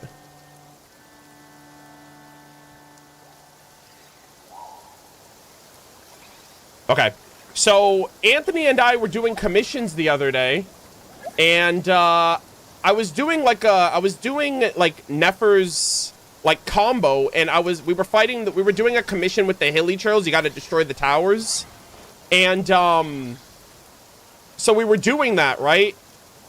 And all of a sudden, Nefer just gets launched incredibly high in the sky, and this is how high my Nefer went. Like, I was just doing her attacks, and I, like, triggered something in the physics, and she went flying. And I was like, holy shit, what is happening? I actually typed to Anthony, too. You guys can see my camera. I literally typed, I went flying. Look where I am. So, I got launched to you can see Fontaine from here. And I was like, what the hell happened? How did this happen? So yeah, I thought this was hilarious. I was like, what the heck? And so I was just getting like a full view of, Nodcry as I was falling. I was like, bro, this is crazy. And yeah, I don't know what it was. I think I hit this tower. I hit this like pole at a certain angle, and it just launched me up. So, and so I was trying to replicate it. I was like, how did I do that? I need to see if I can do that again. But I didn't have the charge attack to be able to do it. So yeah, don't know if that's necessarily a bug, but that happened to me. I was like, holy shit, that's...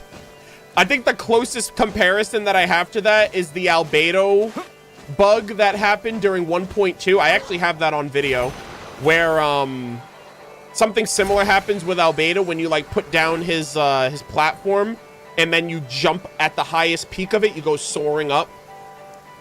But that, I think that was patched out a few, I think that was patched out when he, like in that same patch.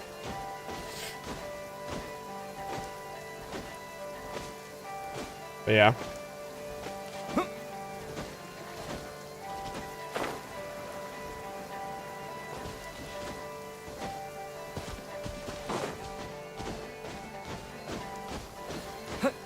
But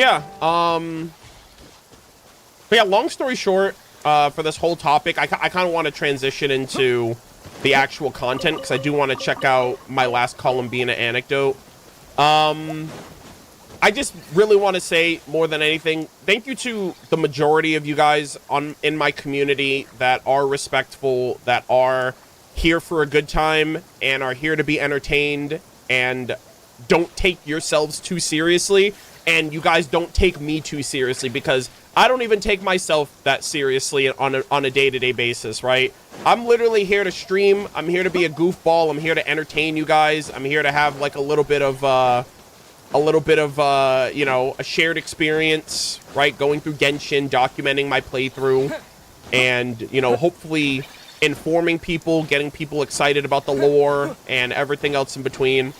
And even to the people, like, I'm even going to try to find a silver lining for the people that had critiques to say, or had, you know, less than charitable things to say about my playthrough. It really isn't that deep. I am not the end-all be-all to the opinions of this game, and just because I did or didn't say something that you agree or disagree with doesn't make your opinions of those things any less valid. And yeah, I don't know. I was just very, very taken aback by that, because I haven't been doing anything differently in the last 5 years. So the fact that this was the quest that struck a chord with some people, I don't know what they were expecting from me, other than what I've always been doing. You know? You can say, oh, well, you know what? I think there's a little bit more nuance to Rarer than you were willing to give credit for. Or that, I don't know, like, maybe I focused more on his actions and less on the nuance. But, like, I don't really think that's worth getting up in arms about, personally. If you notice those things, cool. Maybe you should be a content creator. Maybe you should make a video about it, make a poll, make a post, make a tweet. I don't know if you really feel that passionately about that, but don't expect everyone to hold the same sentiments you do. And then the second they say something that you don't align with, then all of a sudden it's like, oh, well, that's disappointing. I don't know.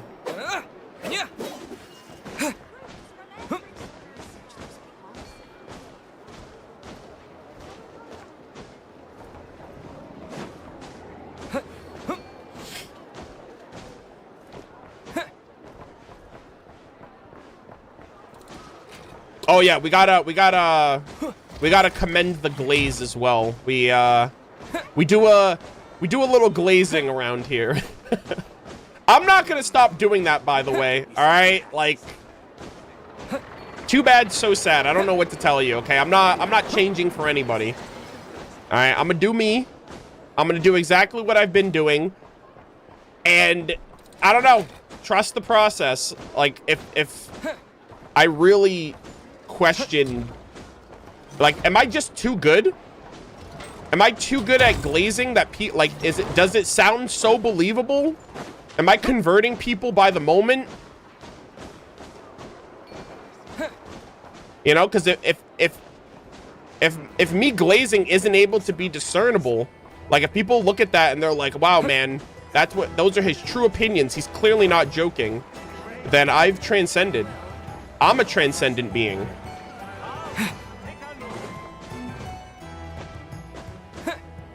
But yeah, no, Rhine-Daughter will have her day in court.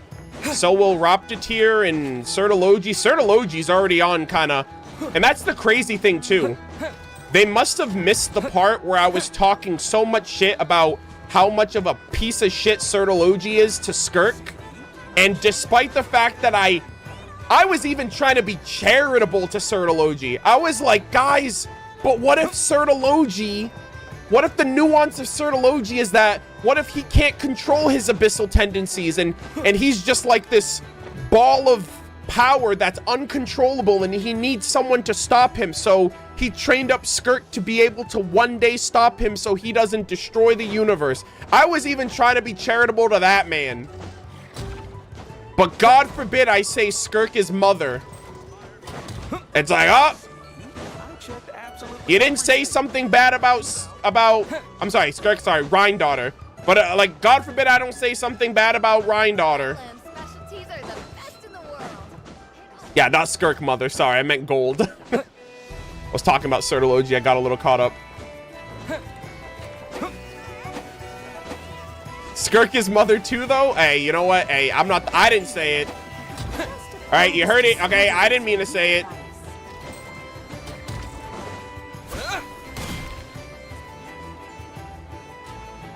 But yeah. Don't take me too seriously unless I'm being serious. All right? I'll let you decide which is which. Specialties are the best in the world. It almost goes without saying.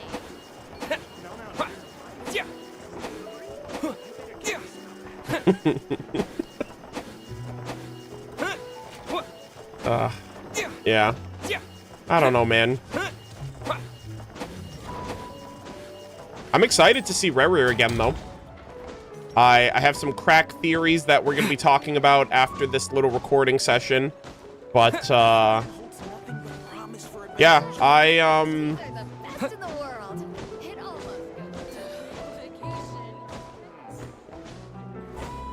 I guess overall, like, I really do like what they did with Rerir. I think he obviously has a very nuanced story, but I think it's too soured by the blood on his hands for me to really care about. Oh, well, what about Rerir, though? It's like... And you know what? That might be the case for everybody else. When Rhine-Daughter's in the hot seat, I'm gonna be like, okay, I'd love for you to justify all these abyssal abominations and all the lives that have been... And all the lives that it's cost. I've died to some of those Rift Hounds in my time, okay? I'm also a victim. You know? And fucking Durin too. Durin's like... Durin's gonna be so... I don't know, man. Like... I look at everything regarding Rhine-Daughter as like, oh man, this is such a mess. But... You say mother one time, man. And you're cooked.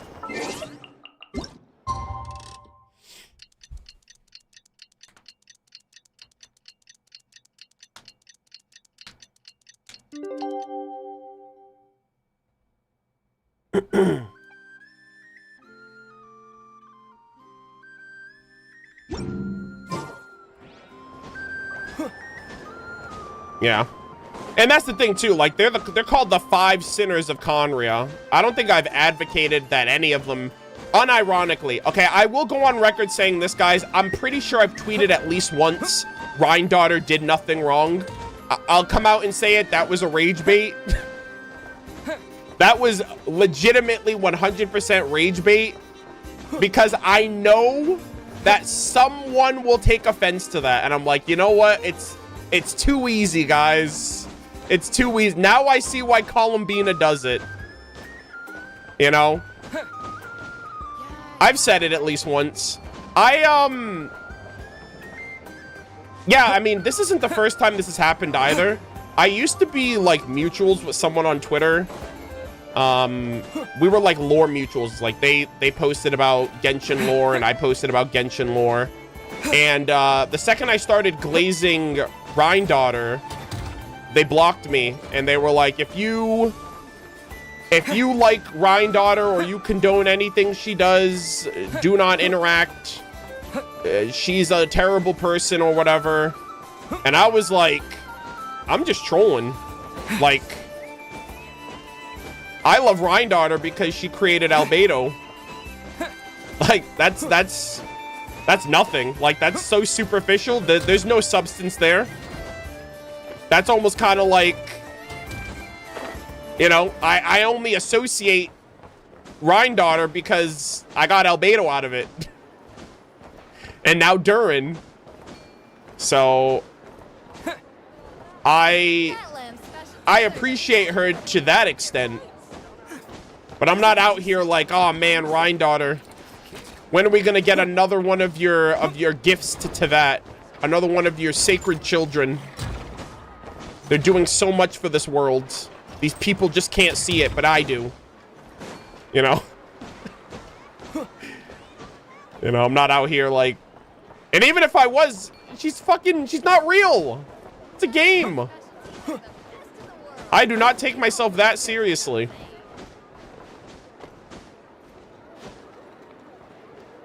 I better get me some alpacas.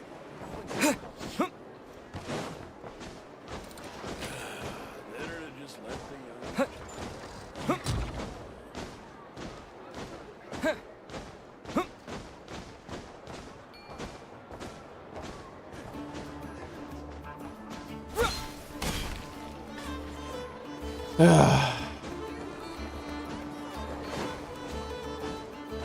Arnold confirmed rage bait.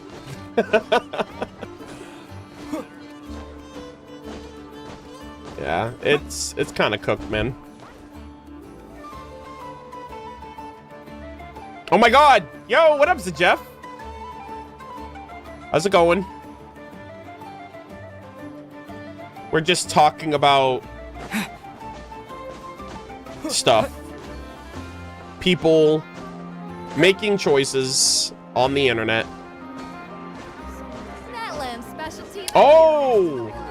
Wait, hold on. Did you do the Archon Quest?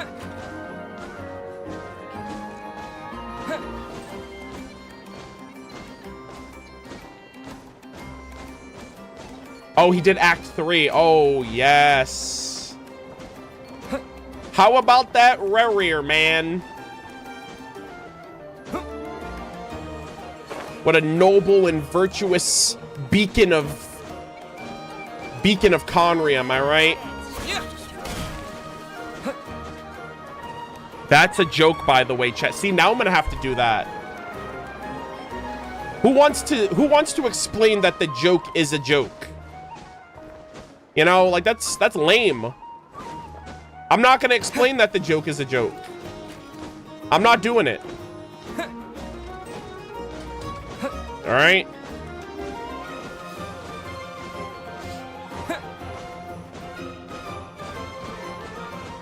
Yeah, okay, one more time for the people who missed it. Don't forget, this is a work of fiction and is not related to any actual people, events, groups, or organizations. All right? I am not a sleeper agent, I promise you. My opinions and thoughts are my own.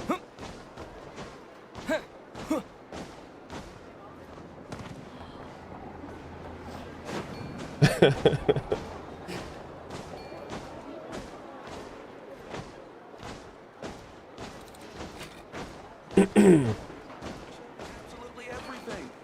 Turns out, I was right all along. Yeah. I better get me some alpacas. Same disclaimer as Ubisoft. I mean, yeah, that's like that's a very like Corpa. Hey, we gotta save our we gotta cover our asses. What do you mean this character? Wait, no, that's a lie. Hold on. Hoyoverse, you got some explaining to do, okay? Wait a minute. Ask me for directions, Arnold, which is a raven, which is part of the Corvidae family, which is literally the freaking cousins of crows. My name is Murder of Birds, which is a group of crows. I don't know, man. Also, you have a robot in the Fortress of Meropide called Bran.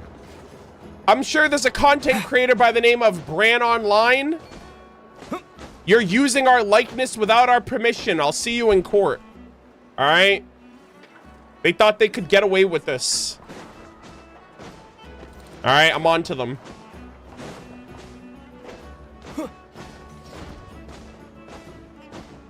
All right, guys, I think we have enough evidence. I think we're gonna win this court case.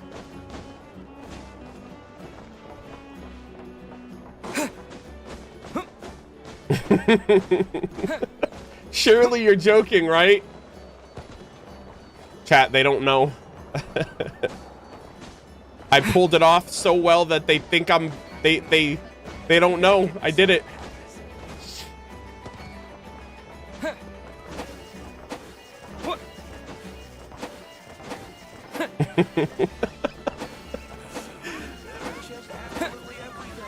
Yeah. Long story short, don't take me too seriously, and we're gonna be getting back into Genshin lore and content. Thank you for hearing me ramble about this kerfuffle that I've been going through. The Archon Quest was great. Sorry, Rerir, but despite the fact that I immediately was not on your side, and I did not want to hear you out, there are many people that defended you to the bitter end. So, there's a dime a dozen.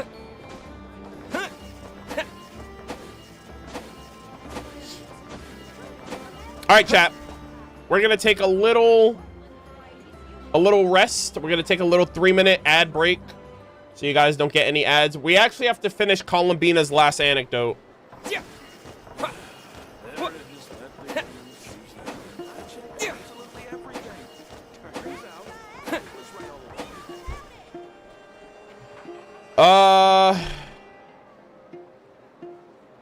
Yeah, Callista.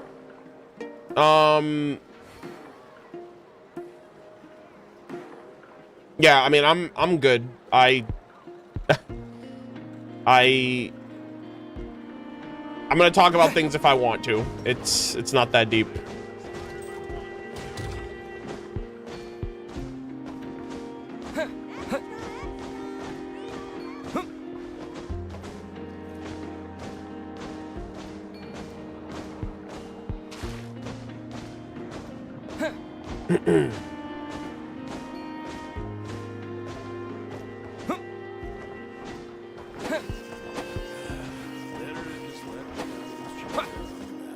Ah, I love this song. See, I checked absolutely everything. Turns out, I was right all along. This land holds nothing but promise for my treasure. That land's specialties are the best in the world.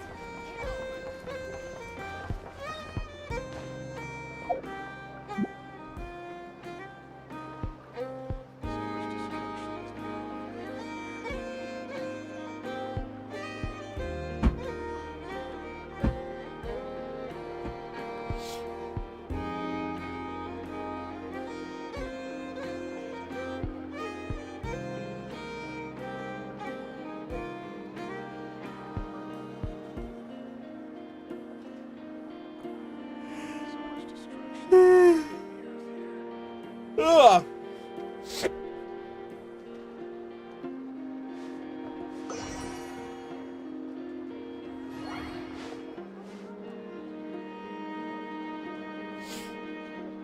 How behind on you on the Selenic Chronicles? I'm a week behind. So this is my 6th part.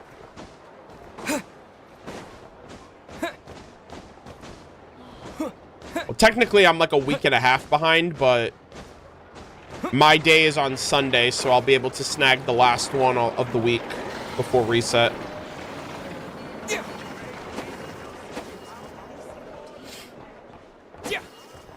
Oh, no.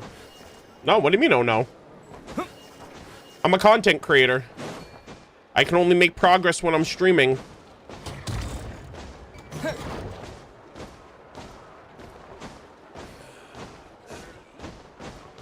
I'm more behind than you? Oh, dear. Yeah, actually, that is a cause for concern.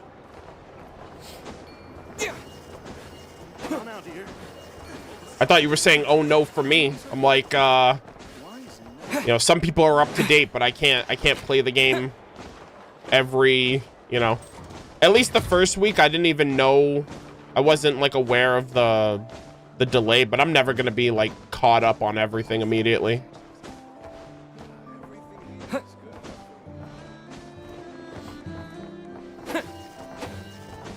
Will the VOD stay on YouTube? Yeah.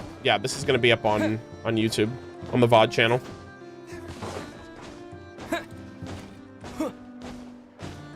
How up to date are you with the book investment? We're gonna do that one. I haven't done it this week. I was gonna do it today because today's the last day, and I have nefer. I think there's a nefer anecdote with that one actually. But I think I have what, 4 weeks left. I think I'm a week behind on that one. Yeah, I have four tickets left. Did lore reading happen? No, we're not doing lore reading today, by the way. But no, lore reading has not happened yet.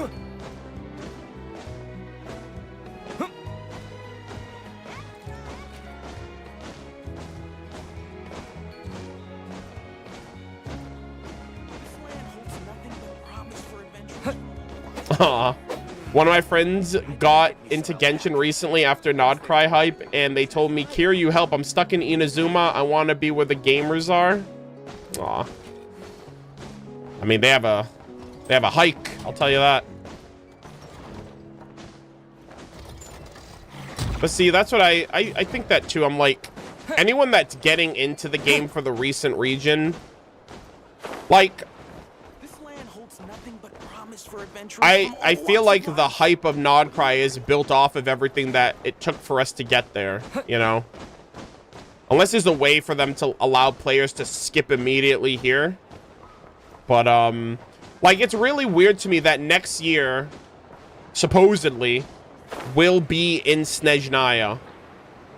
And I'm sure Hoyoverse is going to have something in play where people can do the Mondstadt Archon Quest and then skip to the final region of Teyvat. And I'm like, I don't really get the point of that. Because, like, the whole point is the journey to the final nation. So, I don't know, that's going to be some people's experience. But, I mean, the recent nation is reasonably hyped for people who have been playing. But...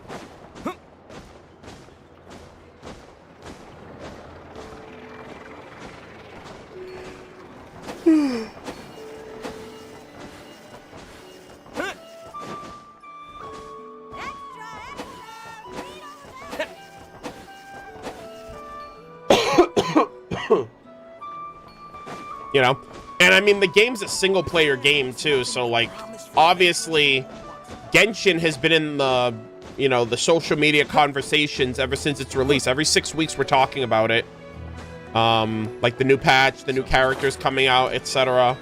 But like, obviously Genshin is a social game in the sense of like the conversations we're having on a week-to-week basis, and I can understand not being able to be a part of that if you're not caught up, but like, it fundamentally is a single player game. But you know,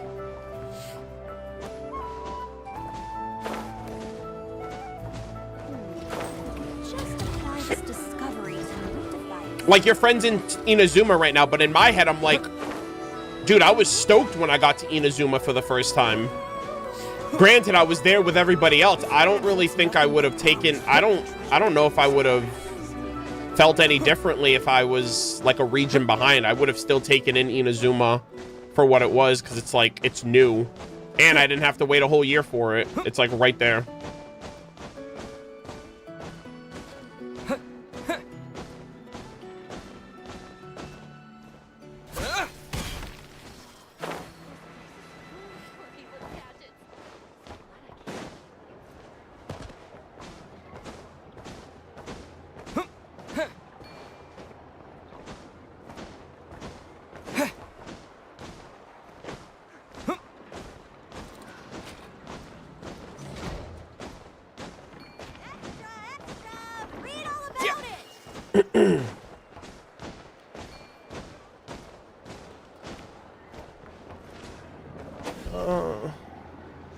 Okay.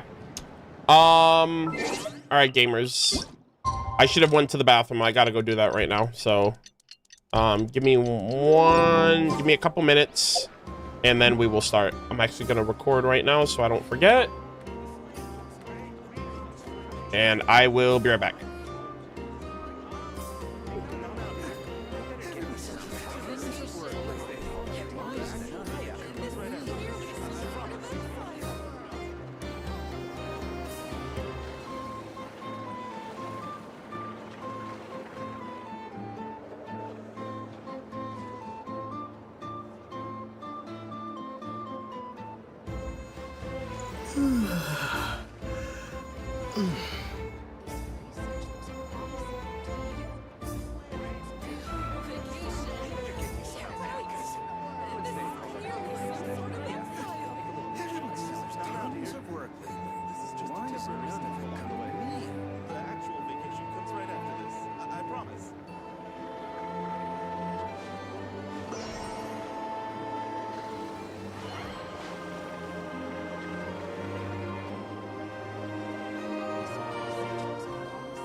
I'm back.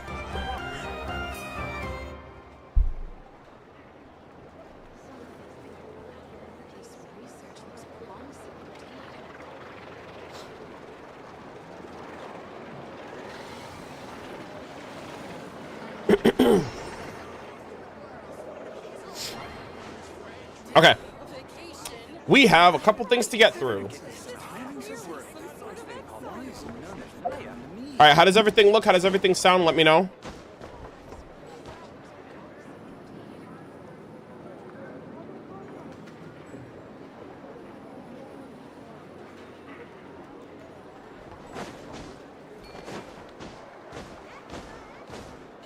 Sounds good? All right, cool. All right. All right. Say hi to the VOD watchers. We're starting now. Also, yeah, to someone who asked earlier, this VOD will be posted afterwards, so no worries. Alrighty, ladies and gentlemen, boys and girls, welcome back to another Genshin Impact playthrough session. So we finished the Nodcry Act 4 Archon Quest yesterday with Rerir and the whole team coming together to, I guess, exile him from Tevat through the Moon Gate, which was really, really cool.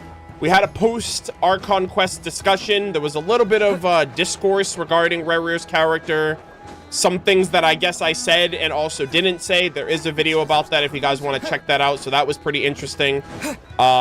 Regardless of the fact, I really enjoyed Rerir's character. I'm very excited for how the other sinners are going to be portrayed, because Rerir, I think, is very well written, a very realistic villain, antagonistic character. And I don't think his story's over, not by a long shot. I'm pretty sure he's going to come back into the fold in the future. I don't know how many Archon quests they're going to be following this one, especially since we're getting Durin and Yahoda next patch. But I'm really excited to see what Hoyoverse is cooking with these Moon Gates and with Colombina's story and Rerir and Thelindis and everything else in between. And, you know, we're basically going to be looking forward to that over the course of the next patch coming out. However, we don't really have much else to focus on this patch outside of what I'm kind of setting up after this stream. But this video and this stream in particular is going to be focusing on some of the housekeeping and some of like the cleanup content that I'm going to be getting through between now and when I start reading weapons, artifacts, books, and character lore, which should be over the next couple of videos following this one.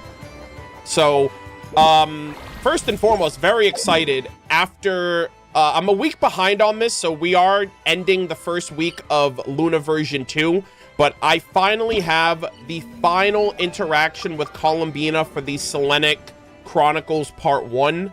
I've really loved these little mini, like, kind of anecdote continue. Like, this is going to feel like a Colombina story quest by the time we get all of them. but I've been cherishing and really loving these one-to-one moments with Colombina in her little abode away from everybody. And even sometimes when she comes out, like the interactions we had with Aino and nefer were really wholesome. And, you know, some of the things that we've been doing with Colombina off the beaten path has been really great. And, yeah, I'm really excited to see how part 1 ends, because it seems like it's going to be like, I don't know, like an arc. Like, this is the first arc, and then after this one, we're going to get part 2, which I think is going to get Lunatar involved. And I don't really know how this is going to play into Colombina's character overall, what we're going to get as a result for the Traveler's perspective. But I am a week behind, so most people, I believe, are already getting their part 2 anecdotes for Colombina, so I do have to wait and see how this plays out. So we're going to be checking that out. I have a couple of other anecdotes as well, so this is going to be a pretty straightforward and probably like a shorter video, a shorter stream overall. There is one thing, though, that a viewer wanted me to check on, and it's regarding the archive. Apparently, there was a specific description during the Archon Quest that I guess I missed, or that I didn't look into, regarding the Nod Cry Act 4 Archon Quest. I think it was at the very end. So they said Echoes of Fate, and I think it was one of the last acts during like the final battle. Oh, it's the summary of the cutscene. Oh, okay. So let's check that out.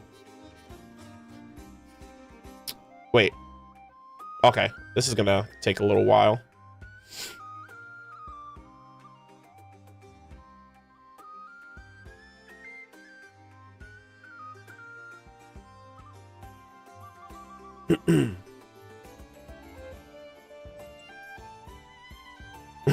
My God. Oh, is it this one? I think it's this one.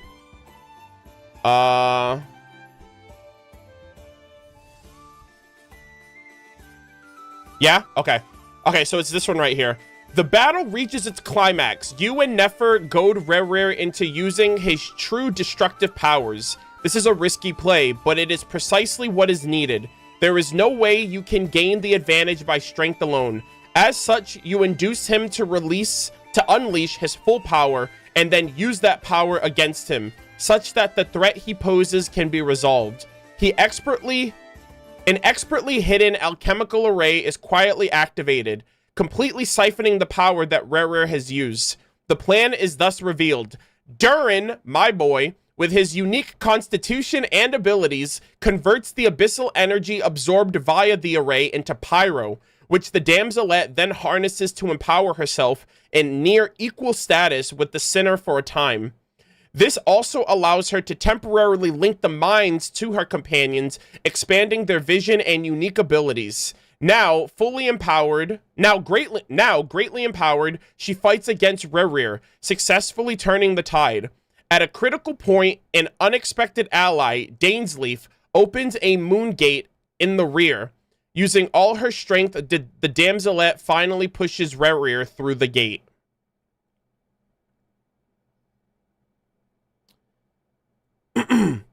Can you not play the cutscene again with that button? No, that's not how this works. Well, now it's your turn to feel afraid. Was I supposed to... I mean, that's a direct recount of the sequence of events.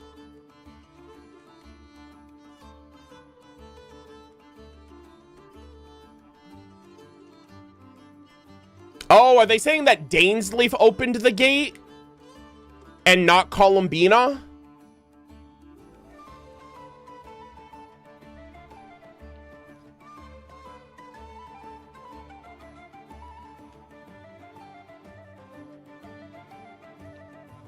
I thought she opened it, but he maintained it. That's what the cutscene implied.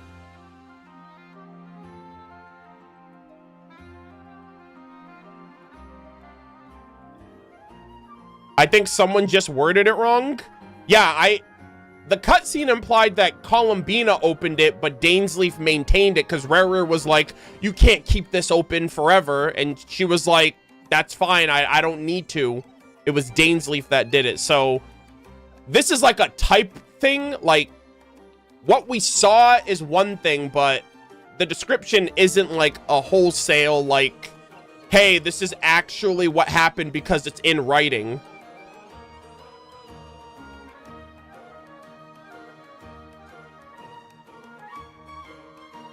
The description said he opened it, yeah, but you also have to understand that, like, the cutscene didn't reflect that. Also, this is a localization translation, which is subjected, which can be wrong.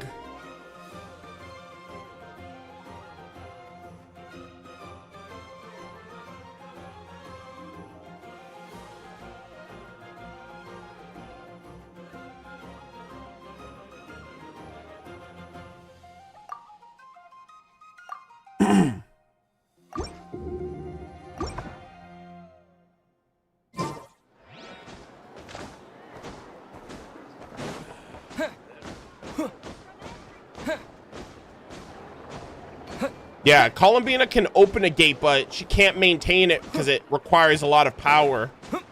But Dainsleif helped her. So Dainsleif helped keep it open.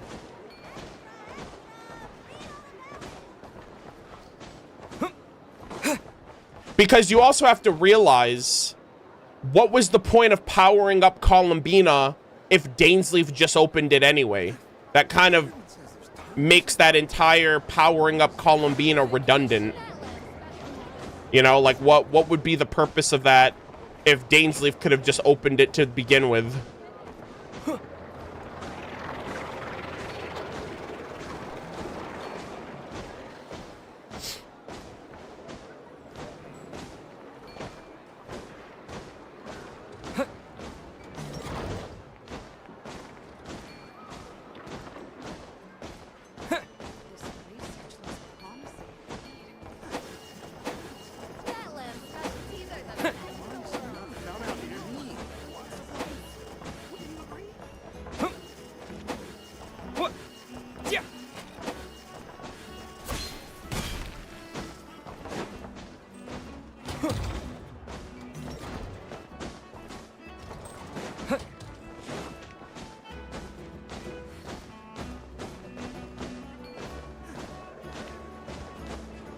He says you don't have the power to hold that gate open, so it is a bit confusing. This land holds nothing but promise for adventure. Yeah.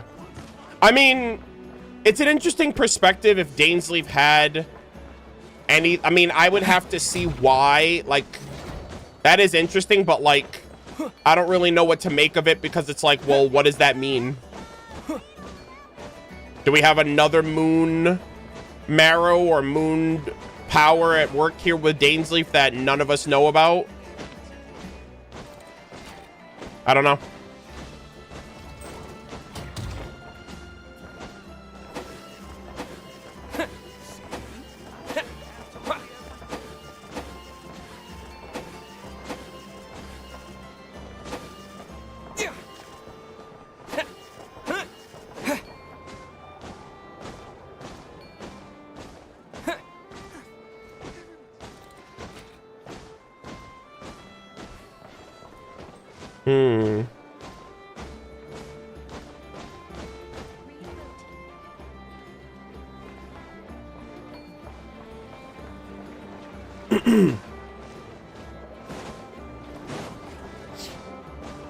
Yeah, I mean, I'll be interested to see, like, if anyone addresses that after the fact, because the Archon Quest just kind of abruptly left us at a cliffhanger. But yeah, I'll if Dainsleif is sticking around, then I think there might be a reason for that. But yeah, the Archon, like, that cutscene kind of muddies what actually happened then, because it does not imply that that's actually what happened.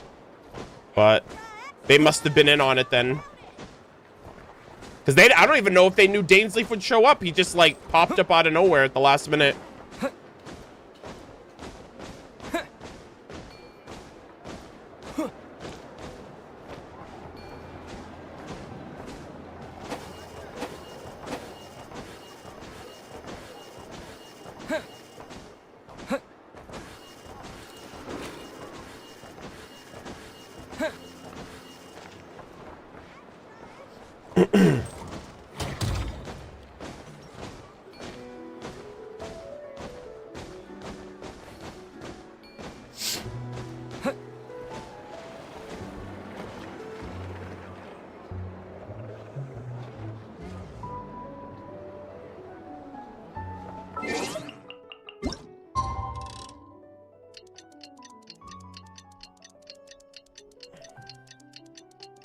Maybe Colombina is the catalyst, but Dane opened it.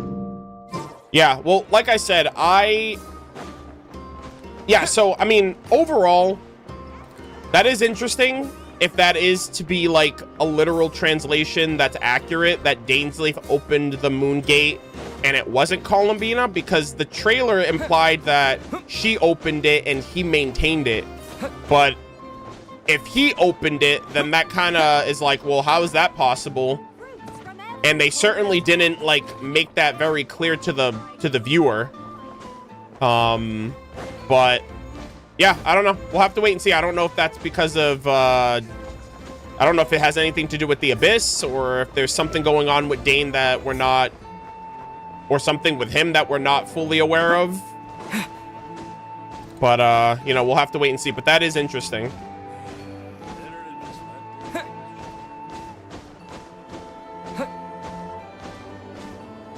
All right. Also, before I forget, I wanted to talk really quick about a couple of theories that I was thinking. These are crack theories, guys, okay?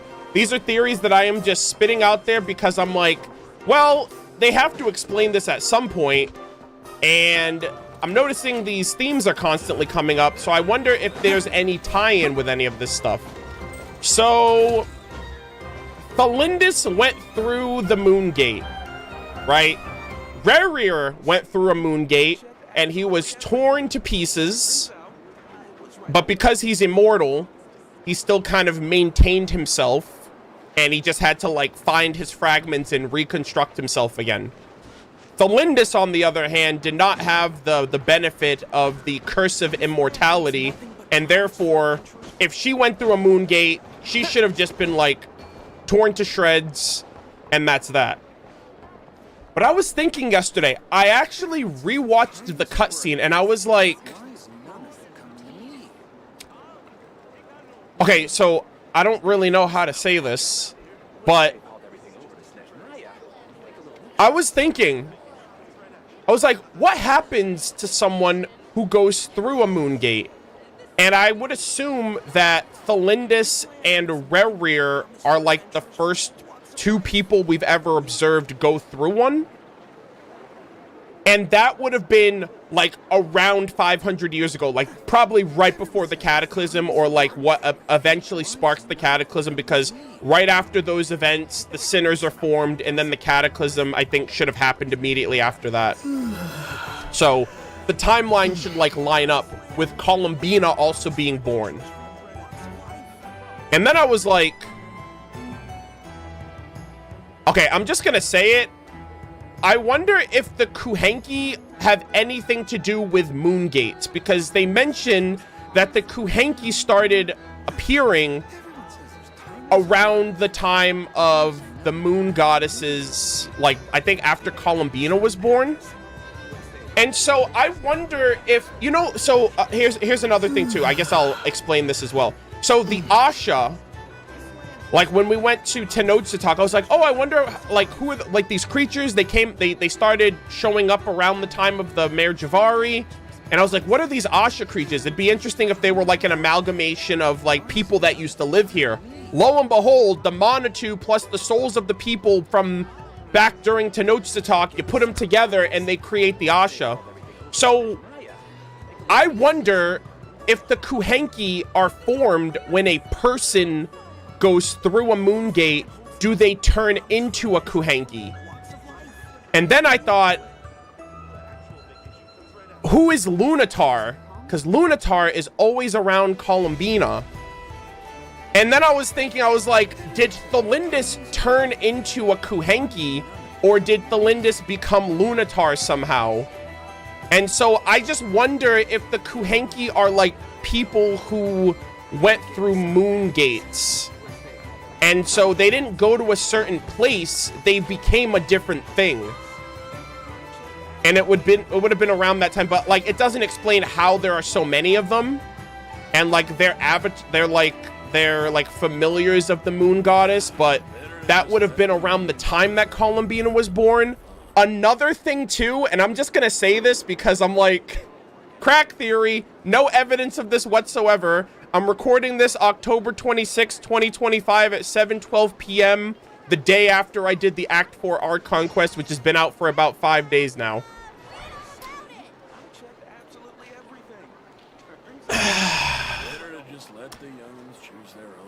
I'm also curious who's singing to Colombina.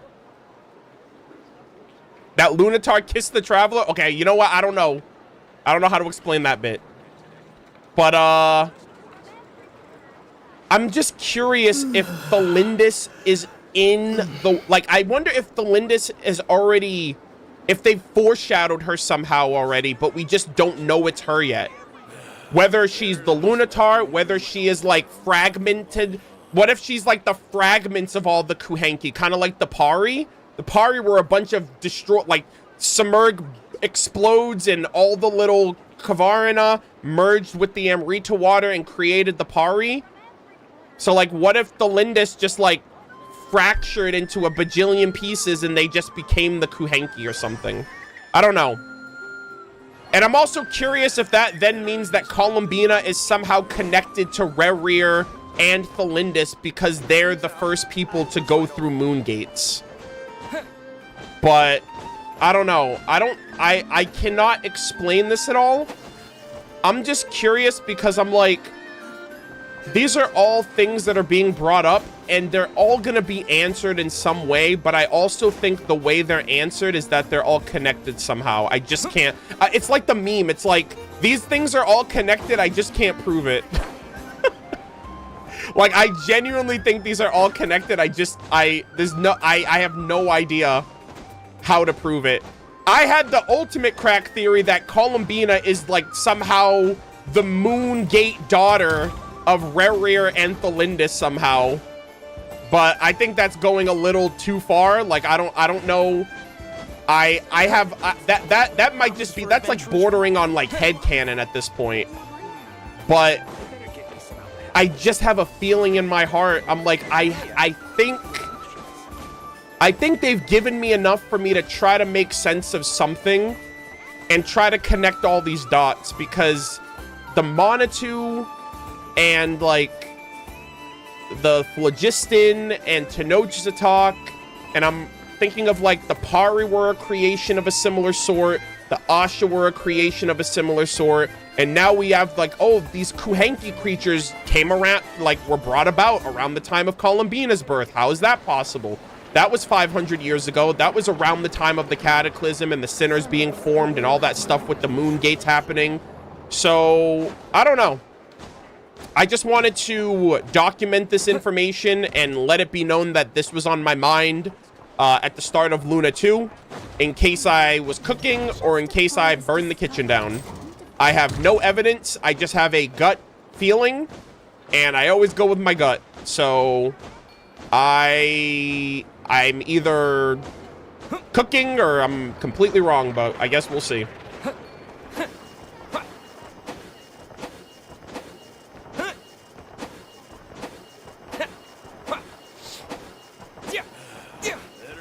Like, I think it would be kind of cool if Rerir was ripped into shreds and his pieces formed the Wild Hunt, which is abyssal. And then what if the same thing happened to Thelindis and she was ripped to shreds, but what if she became the Kuhenki, which is the Kuvaki based, and they kind of like mirror each other because Rerir is combining those two powers in Nodcry. He's combining the Abyss and the Kuvaki, and I don't know, that would just be like a really cool parallel too, if that's like another tie-in.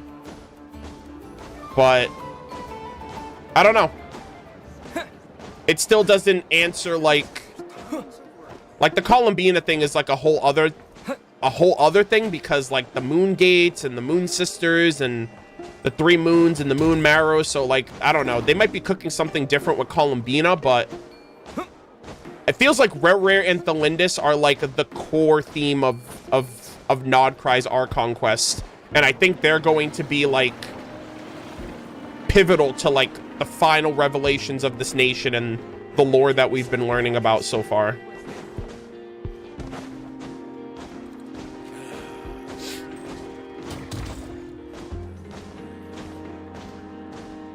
But I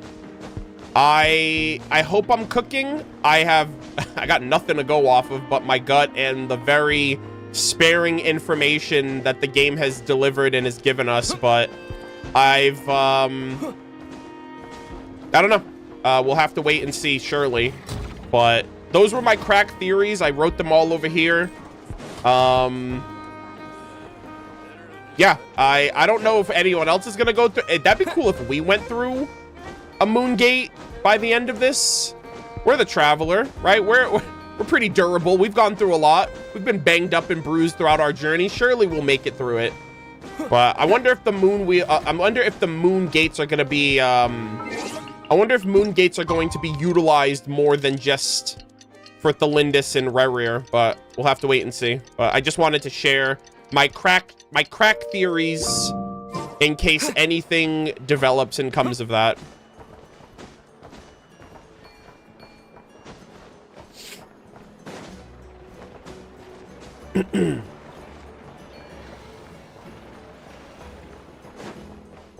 Actually, oh my god, now that I think about it,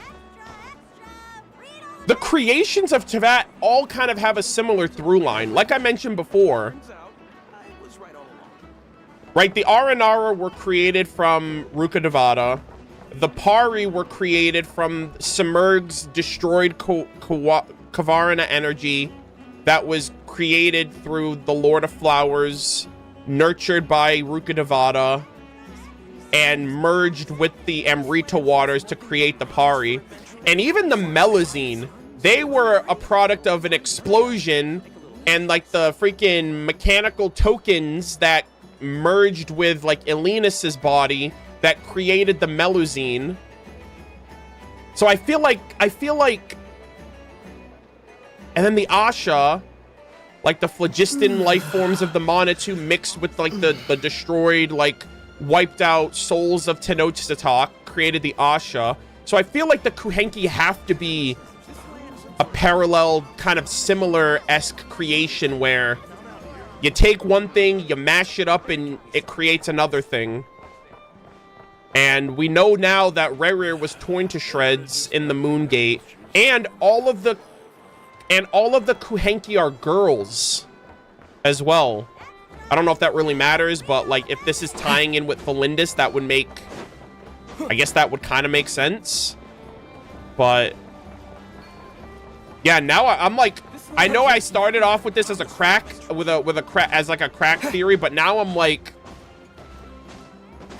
this is enough for me to go off of, and I'm like, you know what? I'm gonna stick with this, and I'm going down with this ship.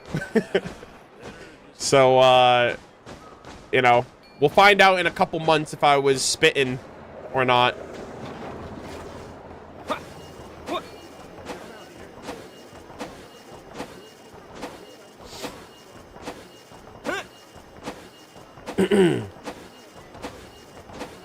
But, let's see. Okay. So, yeah, so I wanted to get those theories out of the way. So, with all that yapping out of the way, speaking of which is kind of crazy, we have all of this theory talk. We're actually going to hang out with Colombina now. And, Oh! What are you looking at? Ooh! This is the chick badger. Oh my gosh, guys. This is it. This is the final part 1 Colombina interaction. Huh? What's he doing here all alone? Is he looking for the damselette? It kinda seems like something scared him. Come on, let's bring him inside with us. Oh. Oh my gosh, she's gonna get some animal friends? Guys, are we gonna like fill this place with a bunch of wildlife creatures? She's gonna have the kuhanki, the badgers, the freaking the moles, and everything else in here by the end. That'd be so awesome. Oh, Colombina, we brought you a friend. Oh, is she eepy? She's sleeping? Uh-oh. We gotta wake her up. Colombina. She's eepy. Bedge. Guys, she put in work during Act 4. She needs her rest. Oh, looks like she's taking an afternoon nap. Let's come back later then. Oh! Badger, don't! No, wait! Don't go over there! Oh! Oh my god. What the heck? Ouch. Bad badger. Quit badgering the damselette. Got him. Guys, that was good. You slipped? I'm not taking any Don't worry, criticism. I'm not hurt. Oh, you two are here as well. Oh, guess a moon goddess isn't immune to a few bumps and bruises. I don't mind little critters bumping into me, so long as the kufaki emanating from them reflects no ill intent. Okay. Did something happen? Why are you so afraid, little one? Oh my gosh. Oh. They're like, hey, I want to hang out here. I see. Oh, so you can understand these animals too? Gosh, she's a Disney princess. The moon shines high over Nodcry. Bars. All animals that grow beneath the light of Kuvaki can be considered familiars of the moon goddess. The moon shines high over Nod Cry. Absolute flames. So, what did this little guy say? That monsters have appeared where he lives. Oh! He was looking for Lauma, but the monsters chased him to this area. Monsters? Like the Wild Hunt or Hilly Trolls? Oh, no wonder he's so scared. Where should we take him? He can live with me! Back to Lauma, I think. Oh, She will know how to handle this. maybe we're gonna go to the Frost Moon Scions. Alright, looks like it's another trip out for us. Since we're heading to the Frost Moon Scions, make sure you hide extra good this time. Oh, maybe she's gonna interact. Come out of her shell. Ah, I love these. Oh, and look at that. We're gonna see Lauma now. Nice. We gotta go to the lighthouse then. I wonder if we're gonna go to the lighthouse in the part 2 bit. That'd be cool, because we went to the Clink Clank Krumkake craft shop already. So, so that'd be kind of cool. Alright. Good idea. I'll ask Kunigunda to bring more fruit over later. She will need rest over the next 2 days. Oh my gosh.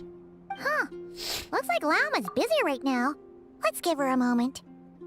I realized many years ago that the Moon Chanter is a figure of great importance to the Frost Moon Scions. Yep. Sometimes, I think their task is even harder than that of a god. Oh yeah. Finally, she's got some free time. Let's... Oh. My lady, some of the defensive structures over here require your attention. Yeah, Lauma's busy. Of course.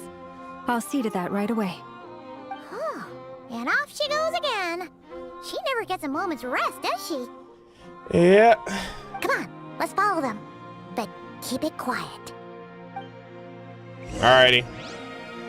Oh man, guys, I wish they would let us... I know this is asking for a lot this early, but like, I think it would have been awesome if they just let us use Colombina during these moments. I know she's supposed to hide and stay hidden, but I wonder when they're gonna let us trial her. I assume it's not gonna be until she's out. But I mean, they let us trial like Flynn's before he released, I think. This will do. Thank you.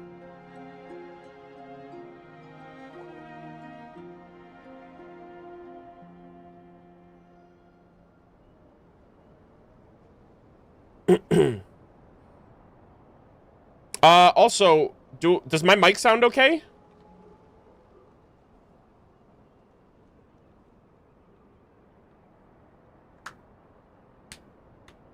Yeah? Oh, okay, okay. Yeah, okay, really quick. White Koneko, you typed peeking, and I thought you were talking about my mic, so I started getting worried. I was like, oh no. But no, I guess you were talking about something else. Come night or day, may the moonlight connect us. Bars.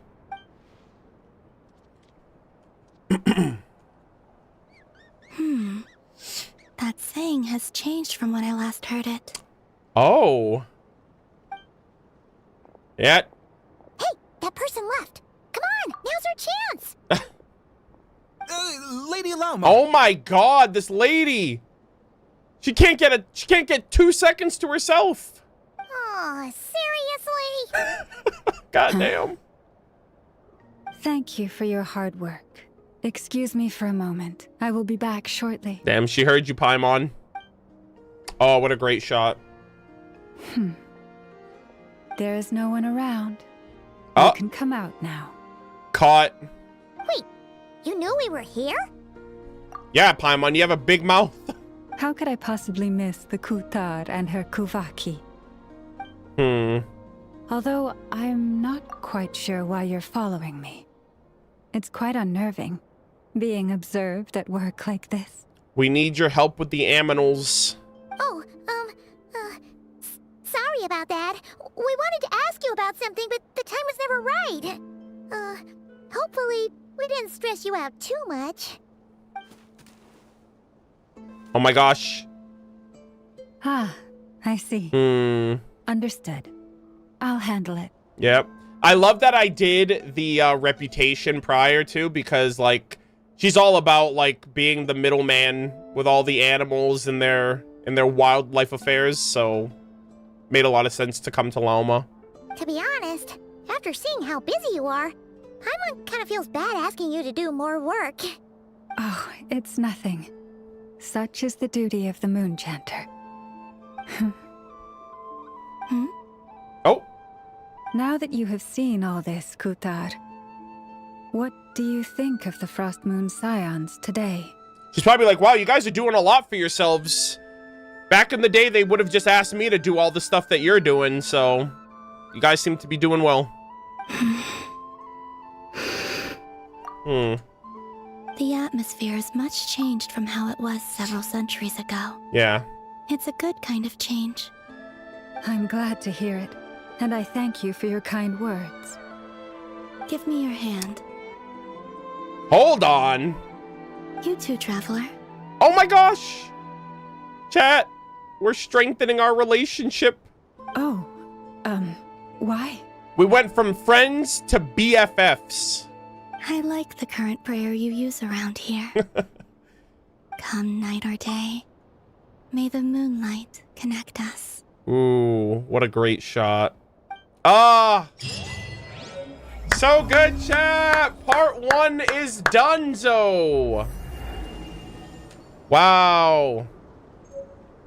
Awesome. Blanket of stars. Oh, that's really cool looking. Hold on. What was... That looks sick. So we got the cloud-wrapped moon, and we have blanket of... Oh, the little flowers. Nice. Let's go, gamers. Selenic Chronicles Part 1 is done.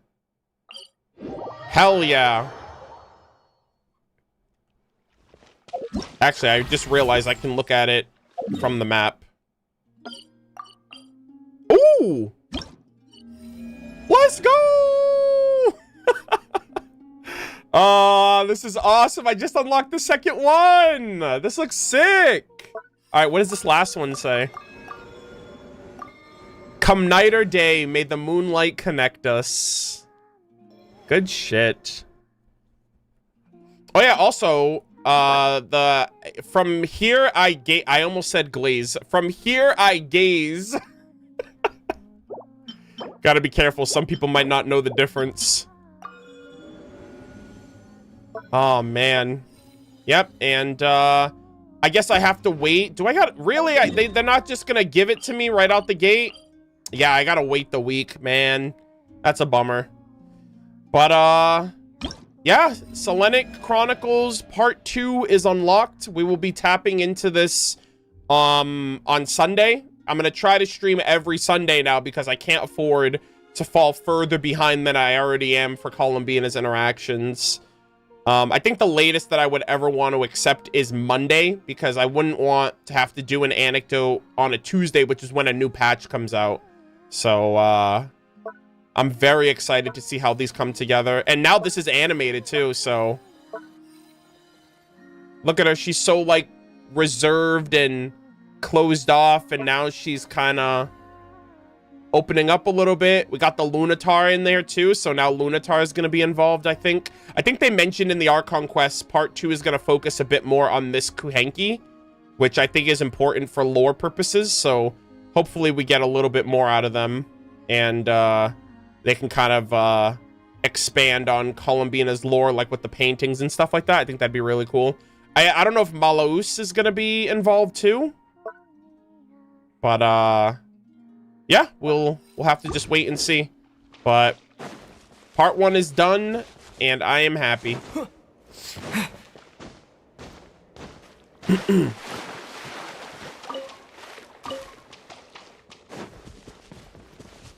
I cannot wait to see what the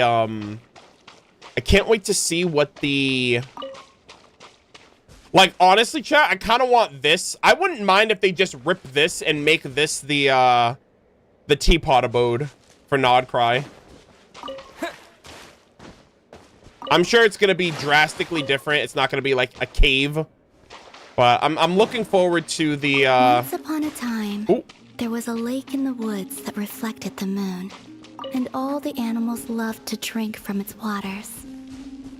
The lake was so still that all the animals believed in its waters they were gazing at the true moon.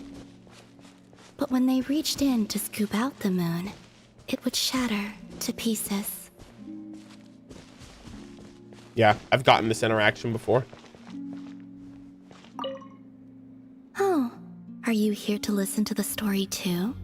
Well then, take care not to be fooled by false moons.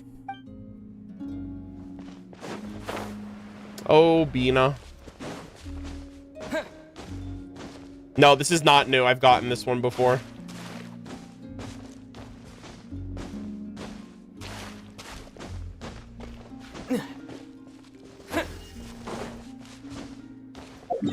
Alrighty. Colombina, same time next week, surely. Okay, so we are actually going to pivot, and I am going to elaborate on this as we do it. So for those of you who don't know, I am doing some of my character anecdotes off stream. At this point, there's a mixed bag. Some of them I've done on stream, some of them I've done off stream. I attempted to do my first anecdotes. The first anecdotes I got was Xinyan in the the first anecdotes I got was Xinyan at the flagship and Flynn's and Nefer here. However, I was doing it on server reset. It was like 4:52, I think it was like 4:55 a.m. when I did this anecdote, and halfway through the anecdote, the server happened and it kicked me out of the anecdote once the server reset. So I have started this up, but it cut me out before I could finish it. So we're basically gonna see it all at once. Repairs complete. It was just an old circuit. Yeah. Nothing serious. So I think Flynn's was talking about how, like, back in the day, the Ratnik were responsible for, like, the light sources in Nodcry. And I think that's as far as I got. Such remarkable efficiency, Miss Nefer. If it weren't for you, this streetlight would have had me stumped. If it had proven beyond fixing, I may have had to take my own lantern and hang it in its place. Yeah. Luckily, things didn't get to that point. Aino previously proposed a solution. She said she could train the Ratniki so they'd have the basic knowledge to perform simple tasks, like repairing circuits. I'm going to include both interactions that I had here. The original ones, you can kind of see my initial reaction to this, but a lot of this is just refamiliarizing. It was earlier in the week, though. That way, you wouldn't need to inform Aino every time a streetlight goes out and then wait in the dark until I arrive to repair it. Yeah. The Ratnik are responsible for fixing the lights? Yes. Yep. And no. Strictly speaking, maintaining the brightness of the lights. has been their traditional role. Yeah. Before the use of Kuvaki became point. widespread, the streetlights were powered by regular oil. Back then, people were needed to light and extinguish the flames. Because of how dangerous said streets were at night, the Ratniki took on this role. They already carried lanterns, in any case, and were adept at using them while fighting. But as I'm sure you've already noticed, the current streetlights are powered by Kuvaki, and it's not so easy to light or extinguish them using traditional means. Yeah. Because of this, whenever a light goes out nowadays, all I can do is stand here helplessly and wait for a professional to come along and solve the problem. Why don't you let Aino give you some training? Aino organized an engineering seminar, but all the Ratniki made excuses to Oh leave yeah, halfway I through. remember this. They said things like, I have an urgent task, or I need to go on patrol, or it's time for me to make a report. I remember this.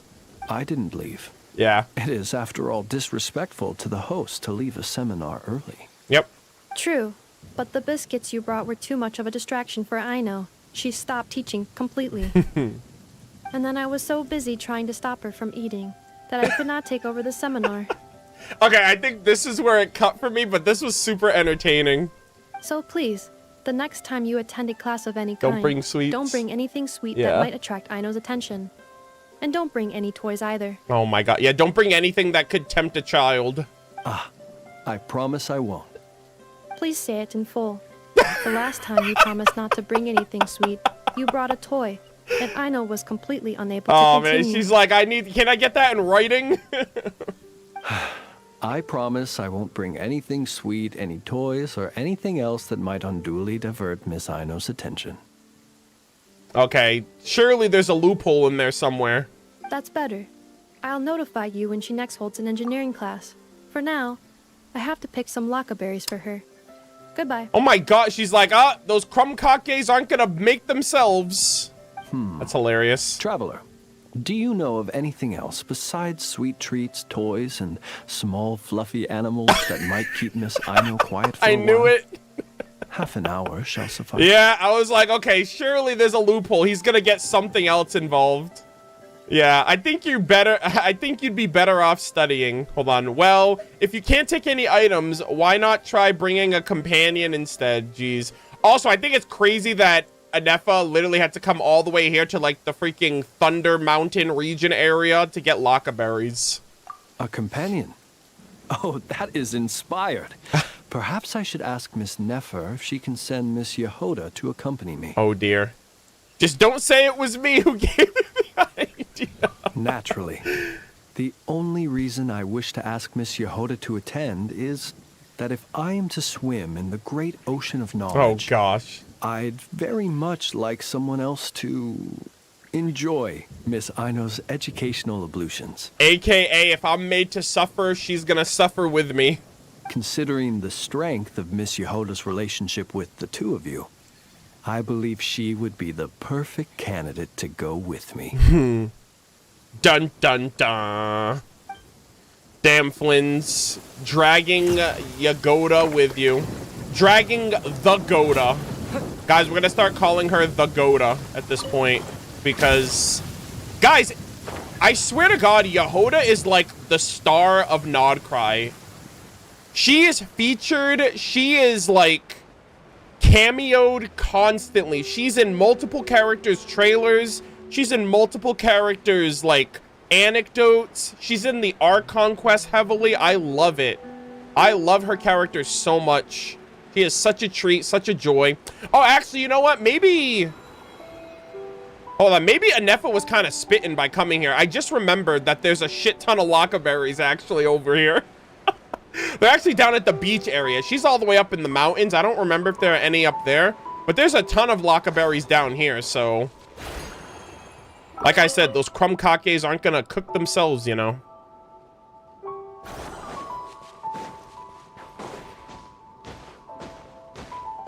Yeah.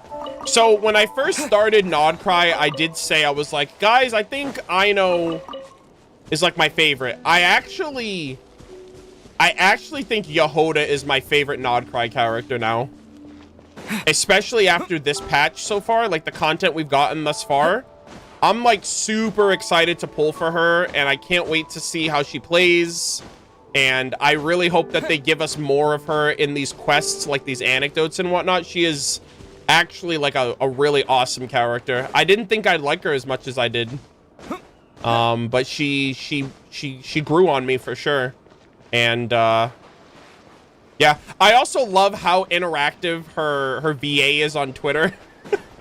She's pretty young too, which is pretty impressive. So yeah, I love that. I love how her VA has a personality and knows how to have fun, and obviously enjoys the role that she's doing with the character. So Yehoda's in good hands, and I hope that we see her more with the rest of Nodcry.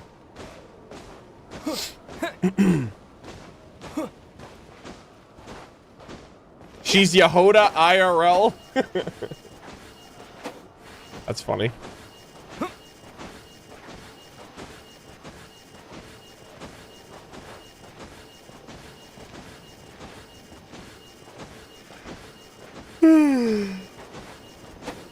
Ugh.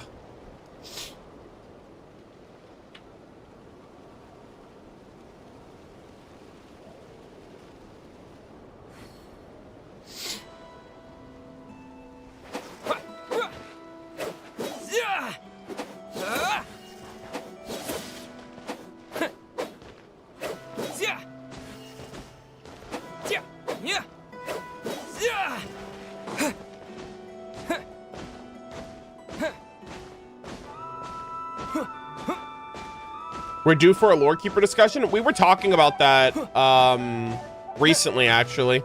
We all want to try to coordinate, but scheduling is the biggest hurdle, and you know, availability and stuff, because there are a lot of us, and matching our time zones and availability times is a bit challenging. But I agree. I'd like to be able to do one by the end of this patch, hopefully, but we'll have to see.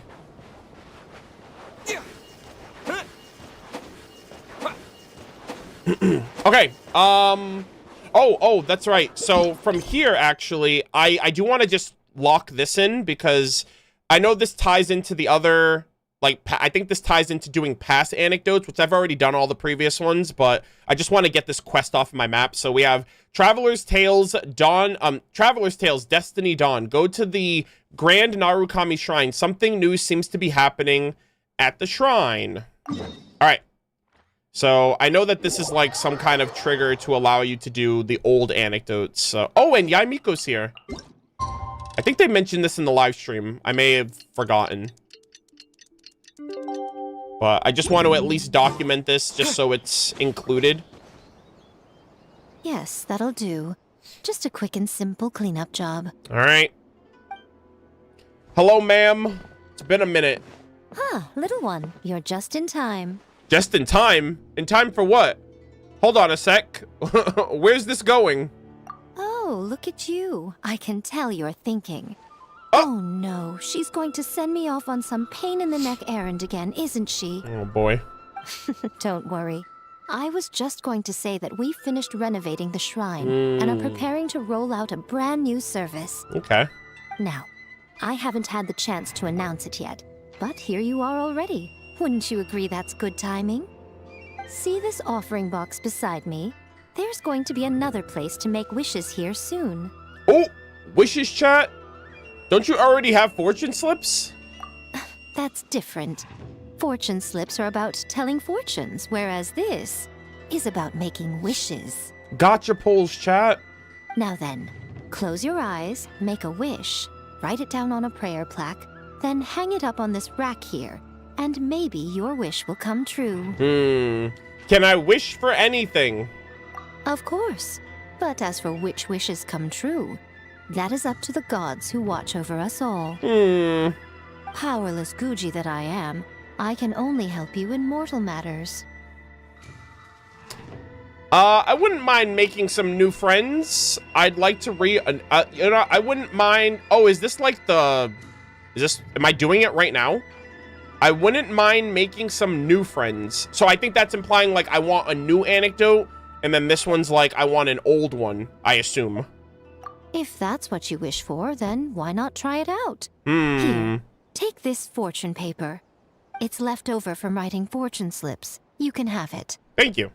Try writing your wish there. That might make it more likely to come true. Okay, lady. Really? When have I ever lied to you? Hurry up now, little one. It's time to make your wish. Oh my god, right now? Remember to write your wish on the fortune paper, then stick it to the prayer plaque and hang it on the rack. After that, your wish will be made. Okay. Yes, nice and solemn. Very good. Are you sure this'll work? All right, little one, back to business with you. Remember to keep your ears pricked and your eyes open. After all, the person you wish to meet might just be sitting at some noodle stand, having themselves a lovely bowl. And bring me back one while you're at it. Sure. That was a great shot right there through the tree line right there. I like that. All right, chat. You know what? I'm gonna believe in the wishes. Ladies and gentlemen, I know I'm 8 pulls away from 800, but we're gonna do us a 10 pull. And we are going to Prage. I actually don't know what my pity is on the standard banner. Actually, what is it? My last pull was in February. It was 8 months ago. Holy moly. Almost 9 months ago was my last 10 pull.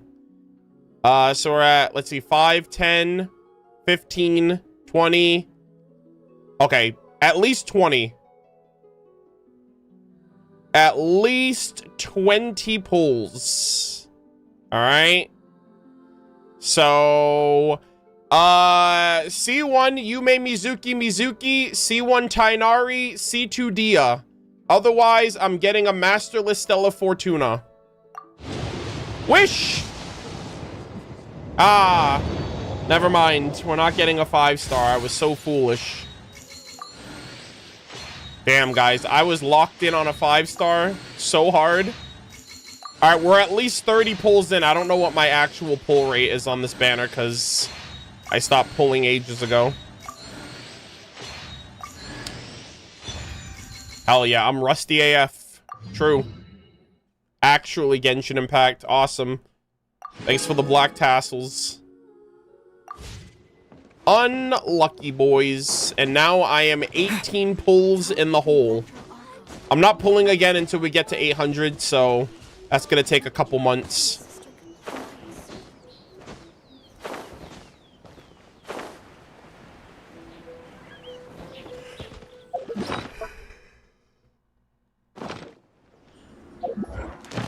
All right.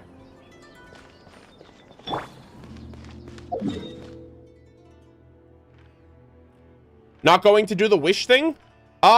Does that work for, like, do I even need to do that? Aren't I only gonna get new characters anyway? I've already done all of my old anecdotes. I only have the new ones to look forward to. Unless it gives me more than, like, unless it gives me more.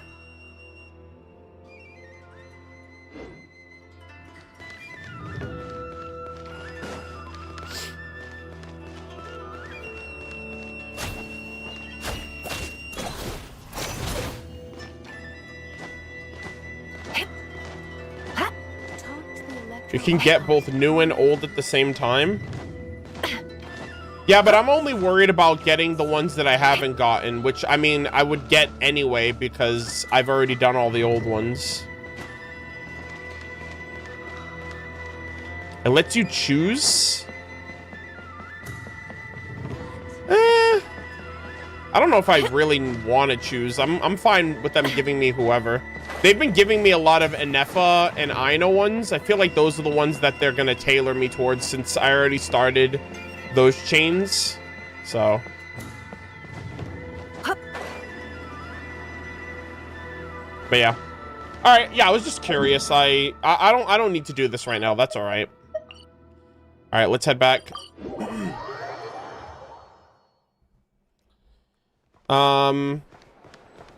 All right, so another thing that I wanted to get into, now that we have Nefer, she's fully built and everything, I've gone through and interacted with 6 NPCs throughout Nodcry, and Nefer has this really interesting mechanic where she can scan up, I think there's 22 different NPCs in Nasha Town that she can interact with, and you can scan up to 6 of them a day, and you get this really cool interactive, like, intel quest is what they call them, which, like, I guess Nefer gathers a bunch of intel, and then it kind of culminates in this kind of side quest that you can go on. And I think you can do it once a week with up to 6 NPCs. So I think every 6 weeks, I'm going to utilize a different NPC just so I can see what all of them are. I think it's going to take me about a month to do. But, I'm going to check up on the NPCs, because I was also told that when you scan an NPC, they have, like, additional information that Nefer can, like, look into. So, I think I'm going to do that. I'm going to find all the NPCs that I initially interacted with, and I'll also feature it here on screen, too, because I did those NPC interactions when I pulled for Nefer, so I think adding this when it goes up on YouTube is important, so I'll give you guys the context. Also, I just realized I have to run an ad, so I'm going to do that right now. I'm going to run an ad so you guys don't get any during the content, and then we will proceed. Don't trust your eyes uncritically. People only see what they want to. So don't be Why not look at the options? Because I already know the options, because if you come here and you open the book, these are my options. Outside of any, like, hidden ones, but I don't really need to. I'm fine with being surprised.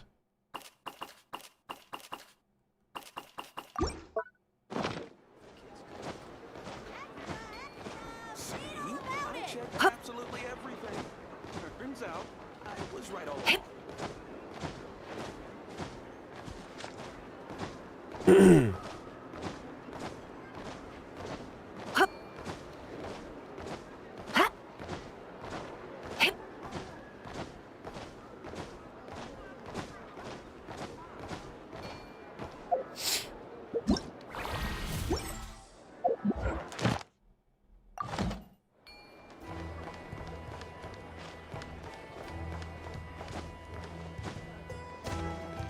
No, Gia, I'm aware of that. I don't really care about getting one repeatedly. Like, I'll get them when I get them. I have not read any books, weapons, or artifacts yet. If I did, you would know. The videos would be posted.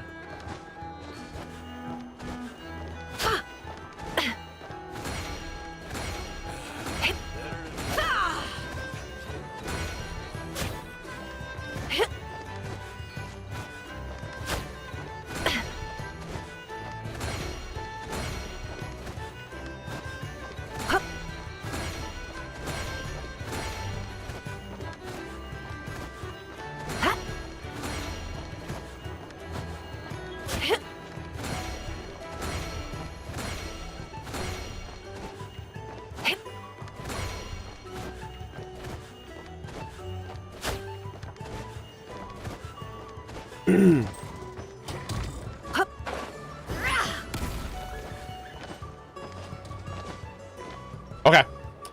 Oh, hold on. We still have 30 seconds left. Actually, while this is going, I'm going to use the restroom. I'll be right back.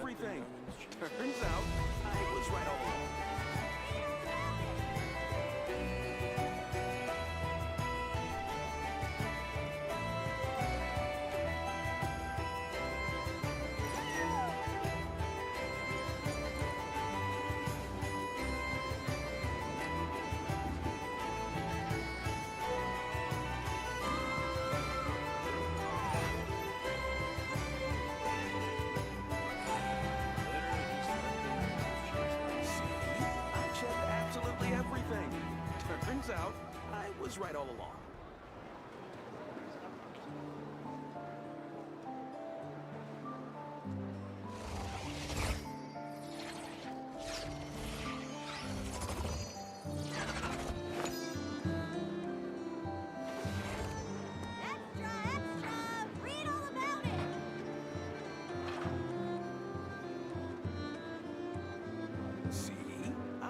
absolutely everything. Turns out, I was right all along.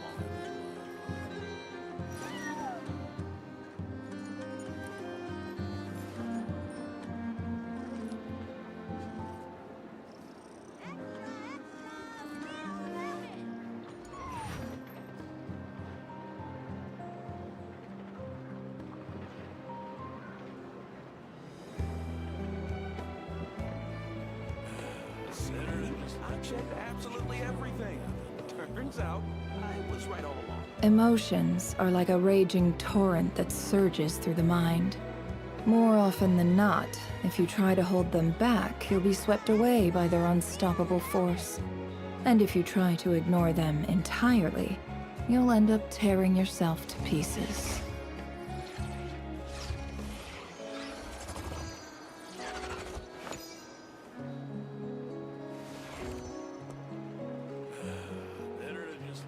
See? I checked absolutely everything.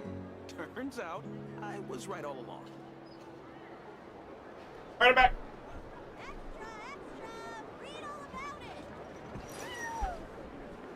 Someone also asked if I checked Twitter earlier. Yeah, I did. I already saw the rare post.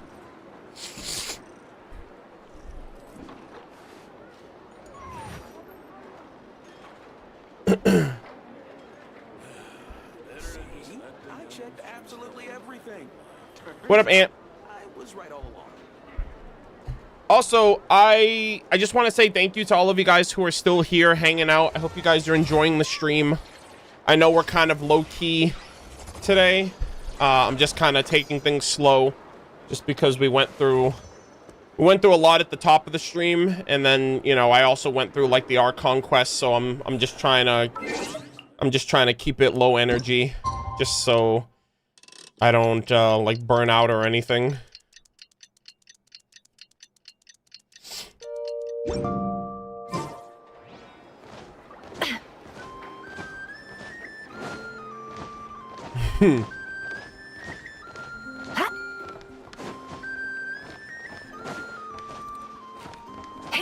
Yeah, I appreciate it. All right, I'll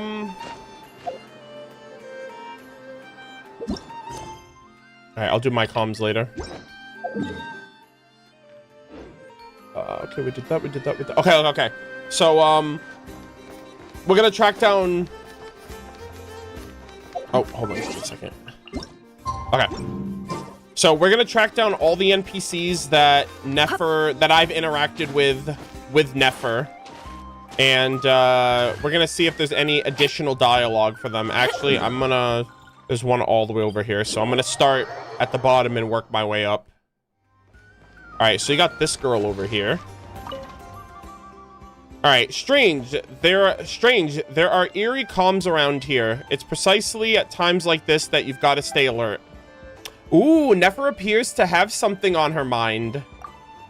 Lady Nefer? It's been a while, Miss Zenaida.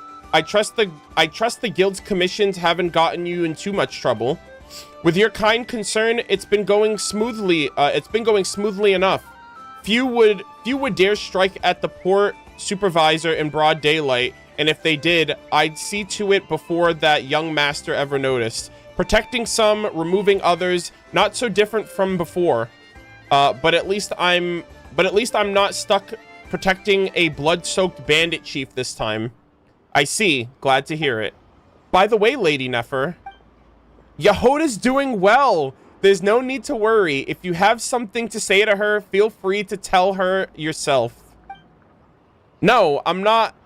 No, it's not that I'm worried about her, and she doesn't need me to fret over her either. As for what needed to be said, I've already said it all. Everything that needs to be said, indeed. But what about the things you want to say? Oh. If you want to see Yehoda, the Curatorium of Secrets is always open to you. Some things can only be said in person, or they'll go unnoticed like fine gravel sinking into quicksand, leaving only regret behind. I know. Thank you for the advice. For now, it's best as it is, for both her and for me. Hmm. It all adds up. A wolf, once wild and free, now bridled like a horse. Not much of a threat. Although, to be fair to her, she was once in the same line of work as Yehoda. Better stay on my guard just in case. Yeah. So she is a treasure hunter that used to be in the same line of work as Yehoda before Yehoda joined up with the Curatorium, and so I guess they have a history together. That's really cool. So any NPCs that Nefer interacts with, Nefer will have like some additional side commentary about, I think, whatever it is that you scan with them, like this guy. All right. Treasures from the ocean depths, riches from the deepest, treasure from the ocean depths, riches from the darkest domain. Come, come, feast your eyes. Oh, okay, not all of them, I guess. Not all of them have a little thing to comment, but some of them do and some of them don't. All right. Oh, come on.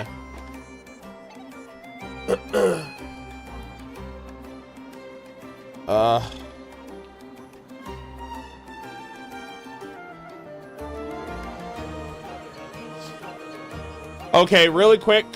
My frames are dropping, which is ridiculous. Why does Ashru sit up on We're the counter? gonna try to To ride this welcome our out. clients, of course. A kitty's gotta earn his kibble somehow.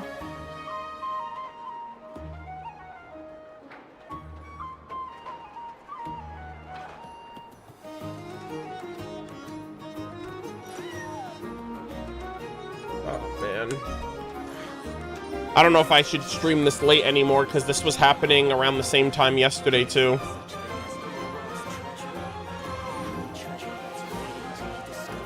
Yeah, I just want to wait until it's, like, completely resolved. Oh! Okay. I think we're good now. We seem to be good now. Stream check. Don't trust your eyes uncritically. People only see Refresh. what they want to. So don't be your own fool. There's no such thing as lost treasure. Okay. Only treasure that's waiting to be discovered. Refresh.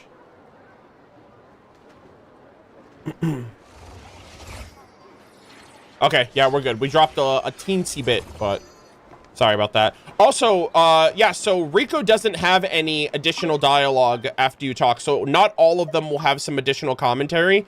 So, I guess I'll have to keep that in mind. Okay, so this lady, she ran away from home, so nothing here. Oh, wow, she doesn't have anything either. Oh, wow, okay. So, what about the bandit guy? Does the bandit guy have any additional info? Nope. Okay, so there's very few follow-up with some of these NPCs, it seems. Okay, there's... I think there's... Okay, so is the... the guy at the... in front of the flagship. I know he's one of them that I interacted with.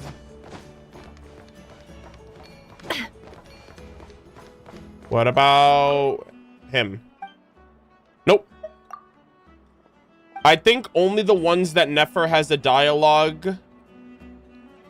Probably only the ones where Nefer's talking using eat. Well, yeah, these are the ones that I interacted with. You can tell because they have a check mark on their head. These are the only ones that I interacted with, but I guess it's the first girl is the only one that actually has something to say. No, not voice dialogue, like a little, like that first girl. She had like a Curatorium of Secrets prompt.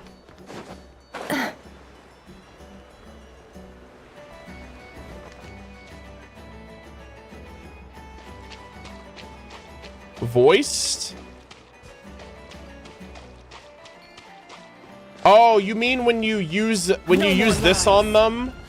She with the ones where Nefer has a voiced opinion of them? Is that what you mean?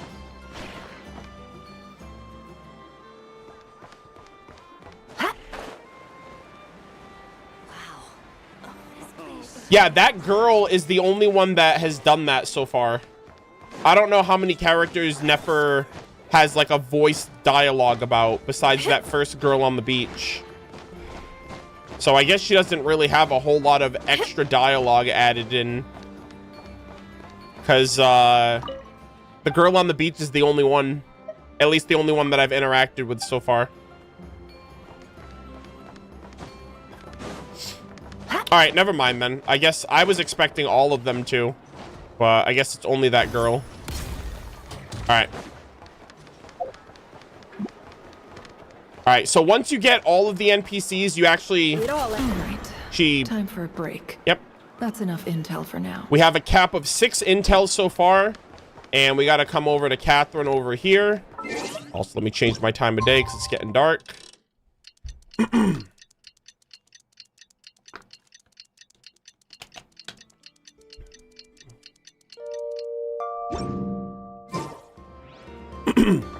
All right. Ad Astra Abyssosk. And we have here Intel Exchange. Also, let me redeem my expeditions while I'm here. Ad Astra. Intel Exchange. Oh, this is cool. Oh. So you redeem 5 per... I guess this is like 1 per week, maybe?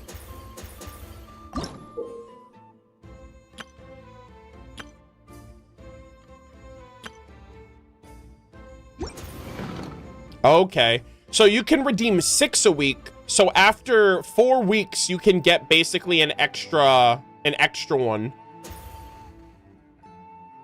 Oh, this is interesting. So they have Nefer, Yehoda, and then a bunch of NPCs, I'm assuming. So we have Haunted, the Disturbed Case of Blank.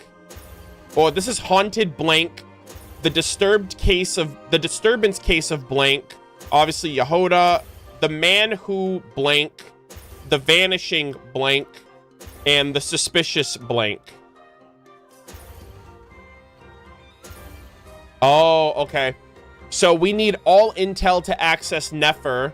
I think we need to get some of these other links in order to connect to Yehoda. Okay, so like I'll need these 2 and this top one to get Yehoda. And then I'll need this top one, and this bottom one. I need all of them to get Nefer. So we got to start small, and then we get the big fish.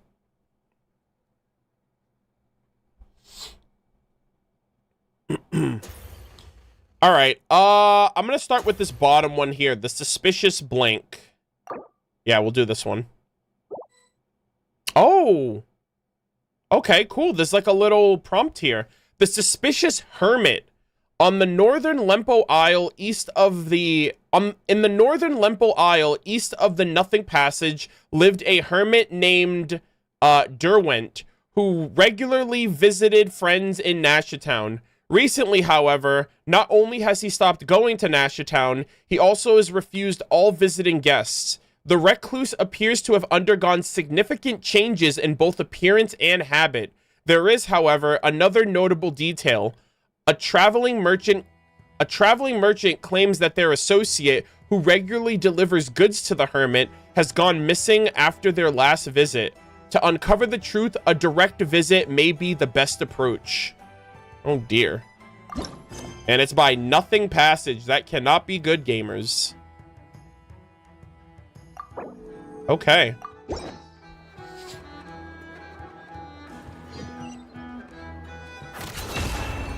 Oh, and we gotta visit the curatorium to trigger this too. All right, not bad.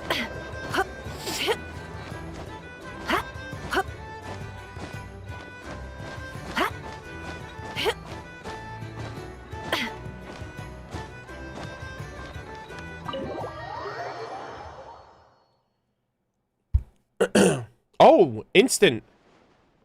Aw, man, these aren't voiced. That's such a shame, given that these are voiced characters.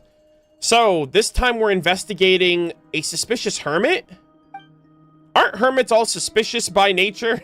Anyone who runs off to live halfway up a remote mountain is, anyone who runs off to live halfway up a remote mountain can't be entirely normal. People don't change for no reason, regardless of whether these changes are driven by internal or external factors. Besides, that missing merchant raises questions. Huh? But that area is full of dangerous... Wait. Huh? But that area is full of dangerous... Everyone... Or dangers, sorry. But... Sorry, huh? But that area is full of dangers. Everyone knows that. Bandits, monsters... There are a million ways a traveling merchant might meet their end out there. Seeing as everyone knows how dangerous it is, don't you think a merchant who regularly passes through would be well prepared? Guys, it's Yehoda again. Despite knowing the lay of the land, an experienced merchant just disappeared. Something like that rightly raises suspicion. Yehoda, I'm leaving it to you to visit this... Damn! She's like, you're not... That first clause is coming into play. I don't want to do it, so you have to. Yehoda, I'm leaving it to you to visit this suspicious hermit. It's a long road. Make sure you don't stray from the path. Oh, sure thing, Boss Neff. Leave it to me. Aw. Hell yeah. Yehoda, guys, that would have been sick if they let us trial Yehoda this early. Also, Yehoda is here. This is like a post Archon Quest bit. So we're gonna come back and check that out once I'm done with this quest line. So let us see what's up with the hermit.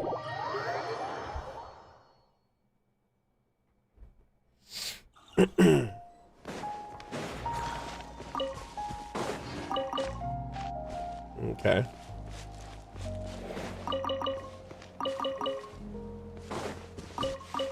I found that there might be multiple reset events with Yehoda. Oh, daily resets. Oh, really? Is it like, is it at the curatorium every day? If you can look into the specifics of that, I'll follow up on it.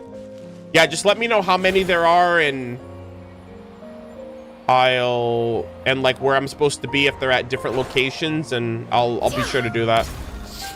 I'm doing my anecdotes every day, so I can add that to the list.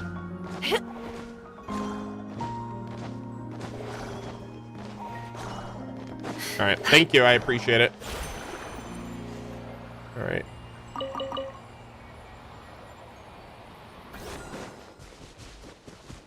All right, who here has gone missing? Knock on the door. Oh, hello? Is anybody there? Mr. Derwent, are you home? Who's there? The name's Yehoda. I'm here from the Curatorium of Secrets. I was wondering if I could ask you a few questions. You can ask from there. I'm ill. Don't expect me to get up for you. How strange. The Conch Gang kids said Mr. Derwent taught them how to read. They said he always spoke softly. This voice is hoarse, but he doesn't sound ill. It sounds like his voice is naturally rough. Are you all right? If it's serious, I could help you find a doctor. No need. I'll be right in a bit. All right. In that case, you should head to Nashatown when you're better. Your friends are worried about you. Oh, dear. Is this actually them? Why is he not saying anything? I can hear someone walking around in there, but the footsteps are heavy.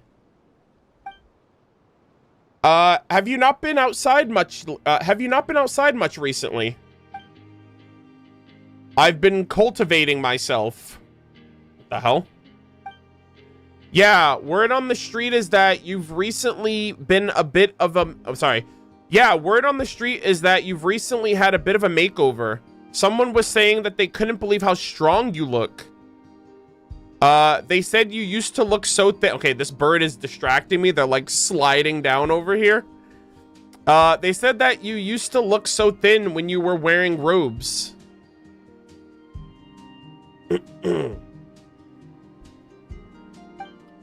And a mask to block out Kuvaki. Is that the latest fashion? What the heck is this? Is there a Fatui in there? It's to block out the noise. So you can cultivate your, so you can better cultivate yourself? Excuse me? Anyways, there was a merchant who came to visit you not long ago. Do you know where he went? No idea. All right then. Sorry to bother you. I'm not sure why, but I feel it in my bones. This is getting dangerous. They weren't wrong. This seems like a completely different guy. I can't go back to Boss Neff having only heard so little. I'd better stay close and investigate the surrounding areas.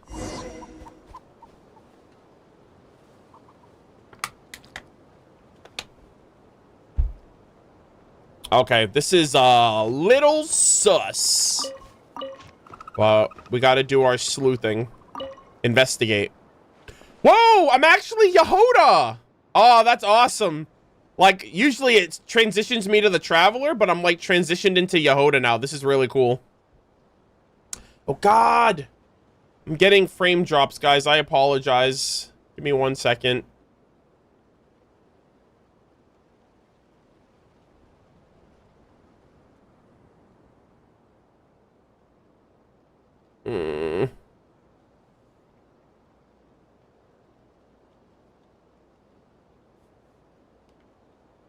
Hold on a second. I have to, unfortunately, wait this out.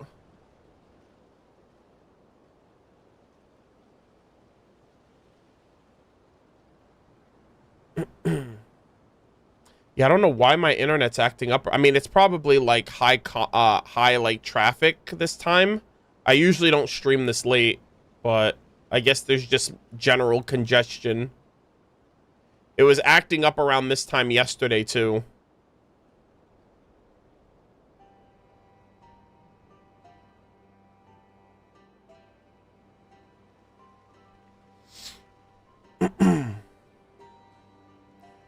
Looks okay now? No, I'll let you guys know when it's like actually fixed itself. It's still going right now.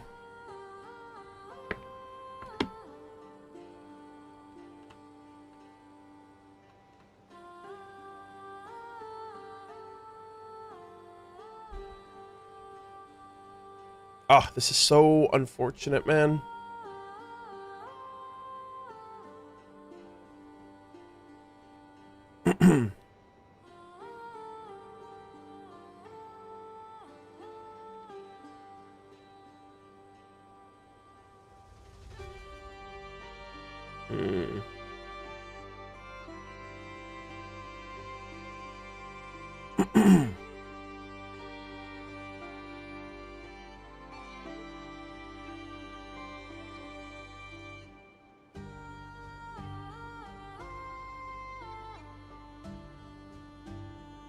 My YouTube just yeeted me out of the live. Yeah, I really hope that it doesn't do that. But yeah, right now I'm just having. How do you check, by the way? Does YouTube have a latency meter? Actually, hold on. Now that you said that, I think there is a way that I can view stats. Okay, hold on. Yeah, my frames are just not good right now.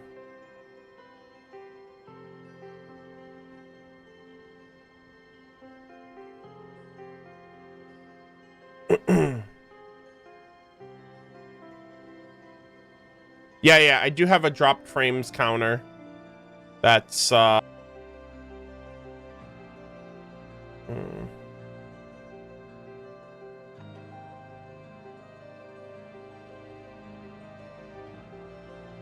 All right, hold on. I think it might be fixing itself. Actually, I don't know. I don't know if it's getting better. Wait. Okay, hold on. I don't think so.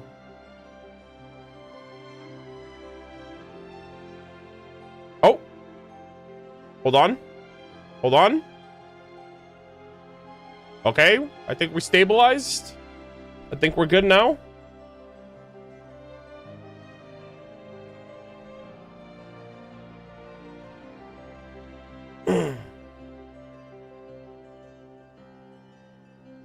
All right. I think we're good. My goodness. Yeah. That just happens sometimes. You gotta ride it out, unfortunately. Damn. We waited so long, it's nighttime in game now. Alright, I think we're good now. I'll just say to refresh just to fix the... Just to fix up on the syncing. Alright, let us continue. I do apologize. I'm gonna try my best not to stream this late, because I think my congestion is happening because it's just a late hour. More people are usually on at late hours, so I'm gonna try to make sure that I stream earlier. Alright, let's see. This looks like it hasn't been completely burned. Oh. Half-burned page. That poor, inidentifiable. Like with the other injured adventurers, he had a severe wound on his jaw. Hospitality. He confessed to me about the caravan, hoping to retreat from society under my tutelage. He told me honestly and without hesitation about the crimes he had committed. He claimed to no longer embody sin and self-destruction. He had turned a new leaf. Though there was no trace of empathy in his voice, perhaps it was due to a lack of practice. To root out evil thoughts from one's heart is... ellipsis.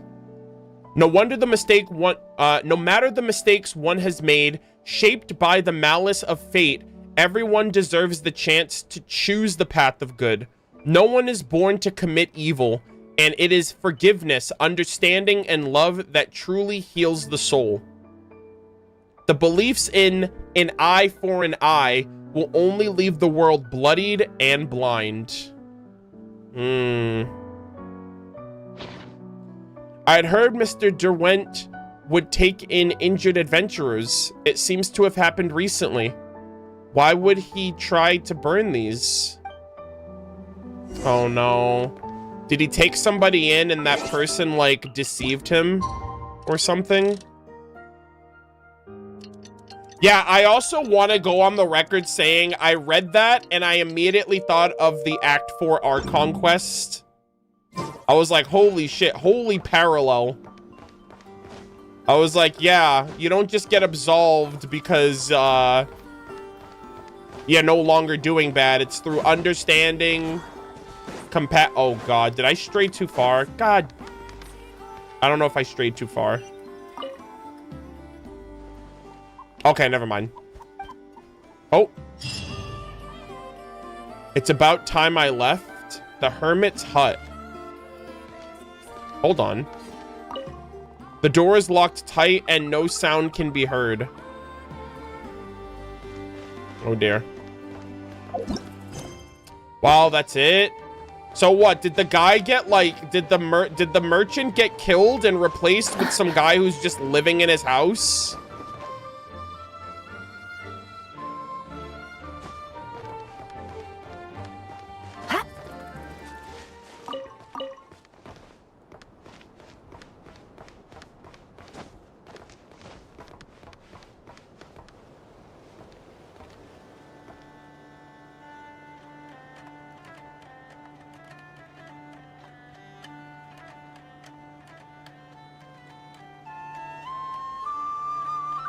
We're back on YouTube? What happened on YouTube? Did you guys get... Why does Ashru sit up on the counter? To welcome our clients, of course. A kitty's gotta earn his kibble somehow. Did YouTube, hold on. I'm getting yeeted. It won't stop buffering. Oh, that's weird. I literally, YouTube was self-refreshing. Oh, that's weird. Wait, is the VOD still active, though?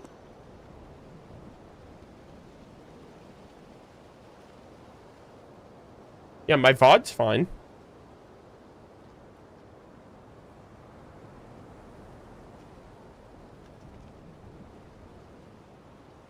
It self-refreshed for me like 3 times. That's weird.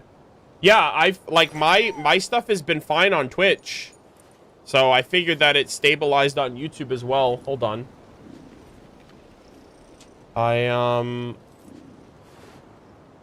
I really hope I didn't lose the VOD. Hold on, let me double check real quick.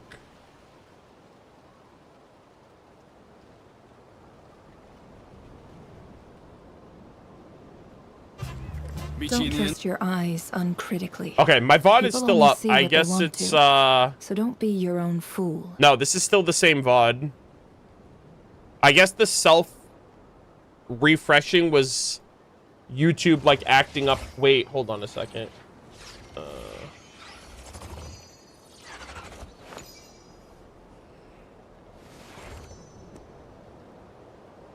Actually, I can't tell. I'm only allowed to go back 3 minutes of the YouTube VOD. I don't know if that's a YouTube thing because I haven't been here the whole time. To welcome our clients, of course. A kitty's gotta earn his kibble somehow.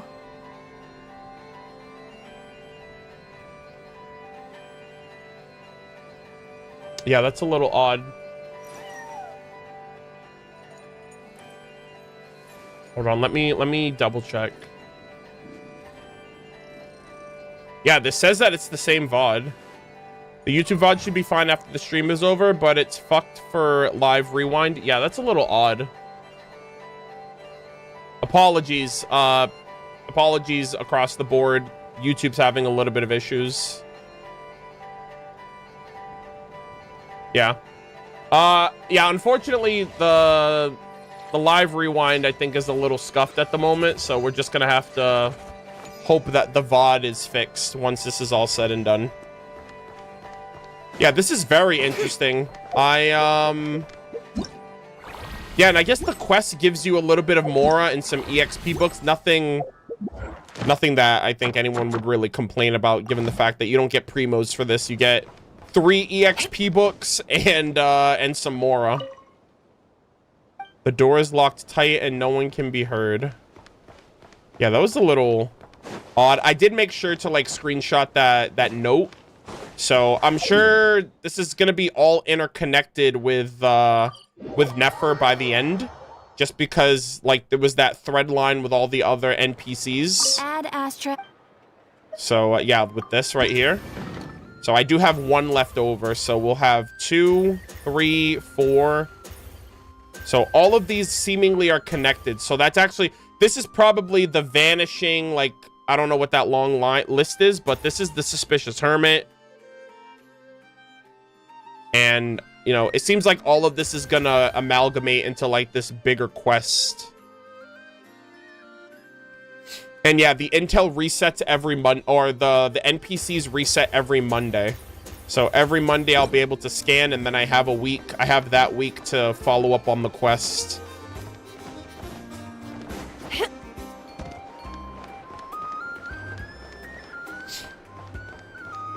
Yeah.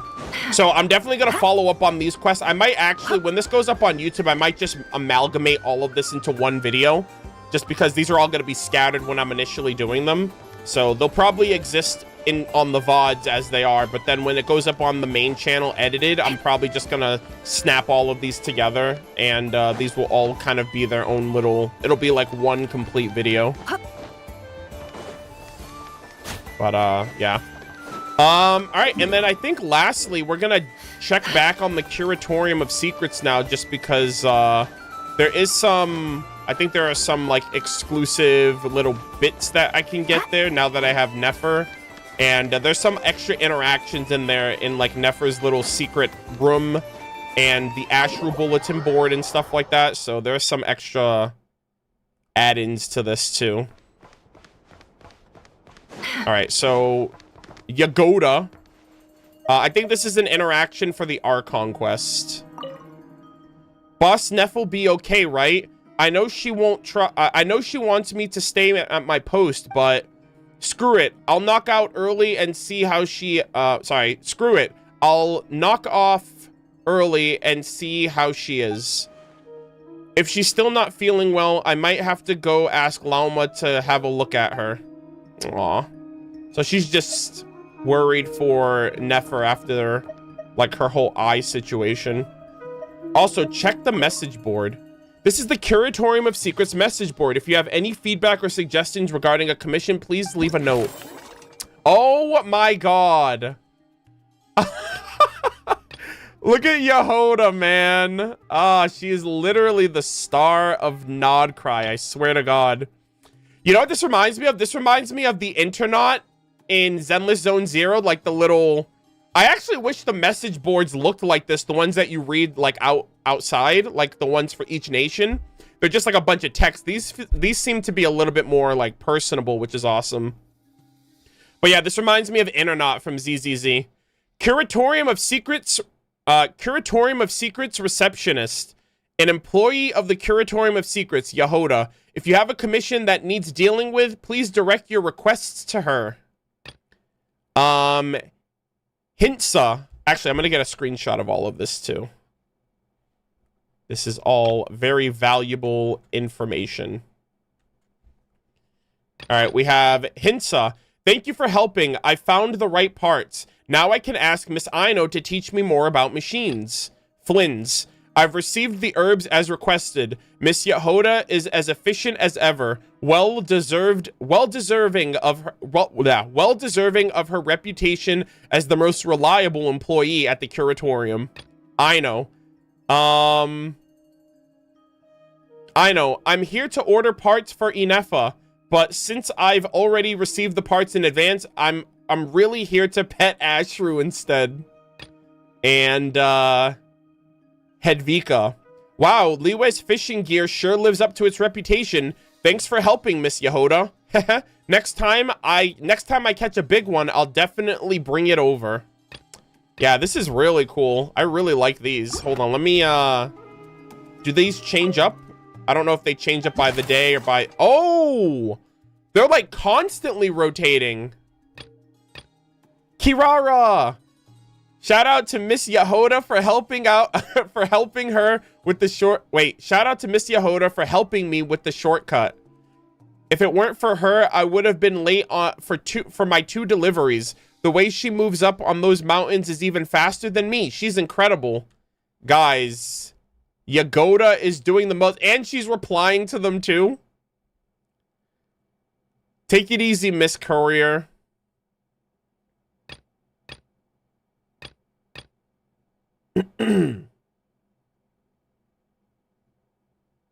Oh my gosh, guys, yeah, my internet is cooked tonight. I apologize.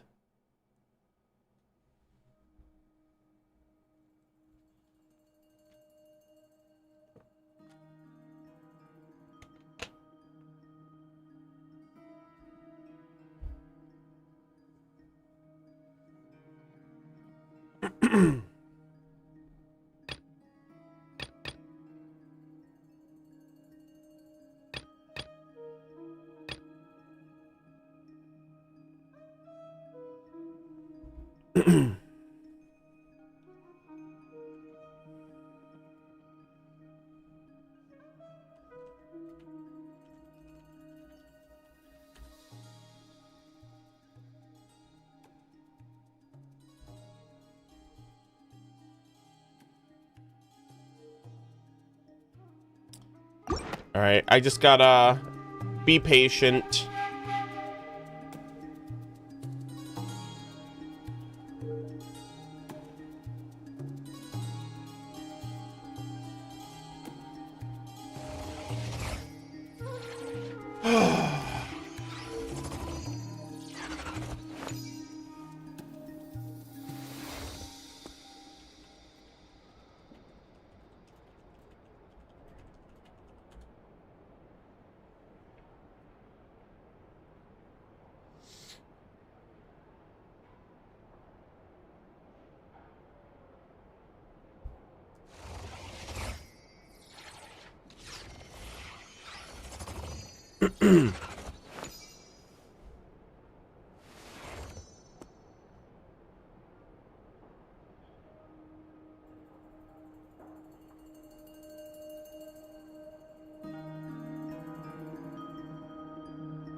Emotions are like a raging torrent that surges through the mind.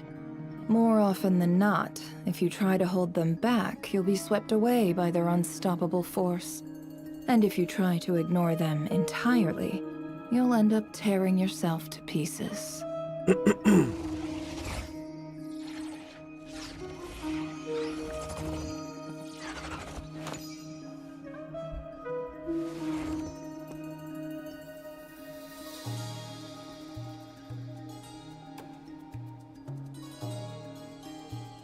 right. Yep. We're good for the moment. This is like the third time this has happened tonight, and I hate it. So I'm really sorry. I'm going to try my best to get through this last little bit before I probably call it for tonight. We've had a little bit of a scuffed connection, so I do apologize. Also, to whoever was like, get fiber optics, it's not that you can't just get fiber optics because you want it. The infrastructure has to be built, and fiber is not available in my city. So I'm stuck with what I have because Comcast has a monopoly in my region. And yeah, if I could fix it, I would.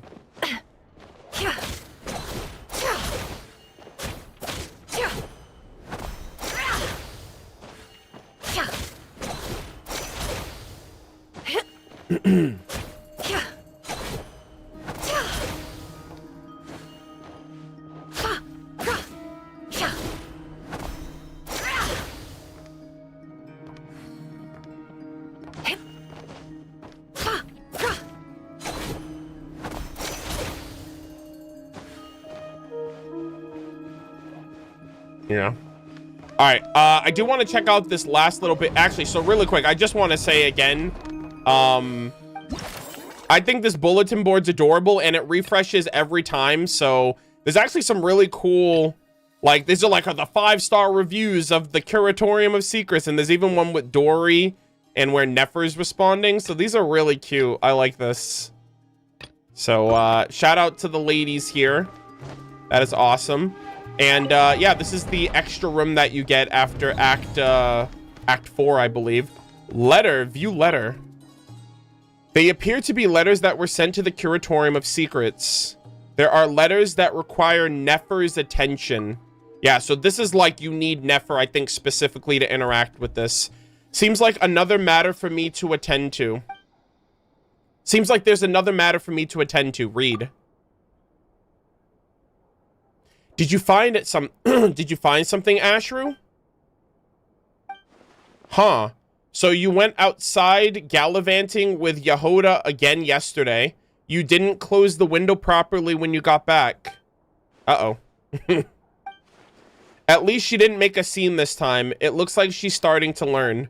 All right, let's leave the commissions to this. Well, let's leave the commission in this letter to her. Oh, okay. Oh, interesting. That was relatively brief. Do these change or is this the same? Oh, okay. It's different each time. Some customers are in too much of a hurry. Such a pity. A customer who likes playing games despite showing no talent for them. Crying your eyes out while discussing the commission, sobbing, "No price is too much," and then revealing your price and having it conveniently be exactly what the commission's worth, not a more or a more or less. Making a show of losing control over your emotions, then taking a sudden rational turn when it comes time to pay. Forget it. The sum has been paid, but there's nothing for it to follow. But to follow up. We'll settle everything in a few days' time. Okay. So these are our like little mini follow-up interactions based on like commissions that have finished and wrapped up. So not bad. Also, peak Archon Quest experience with Rerir and the chessboard. That is awesome. And we have open it and take a look. The chest that contains some part of the Curatorium of Secrets' finances. Perhaps Nefer would like to inspect the chest. We've been making a decent profit. Lately. Ashru might be in line for an extra meal. You open the chest. 100K? Wait a minute. Is that because I have Nefer? Wait, this is a daily reward? I'll come back and check again later? Wait a minute. Do I get 100,000 Mora per day?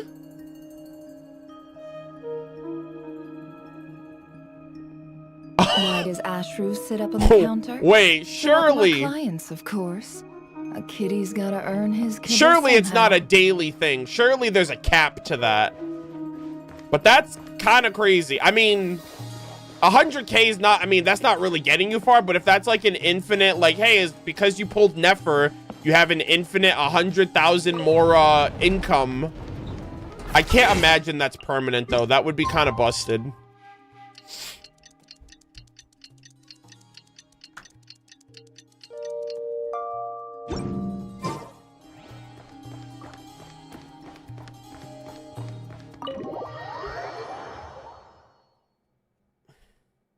Oh, okay. Someone said in chat you can only do it 3 times.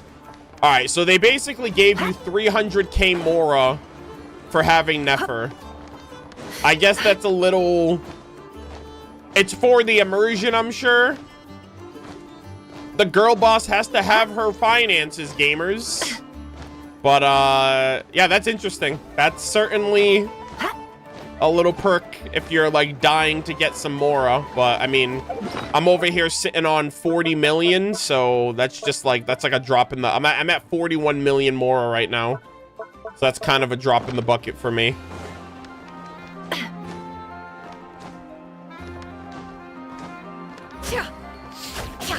But with the amount of characters that I'm pulling in this nation, I'm probably not going to have any of that by the end for sure.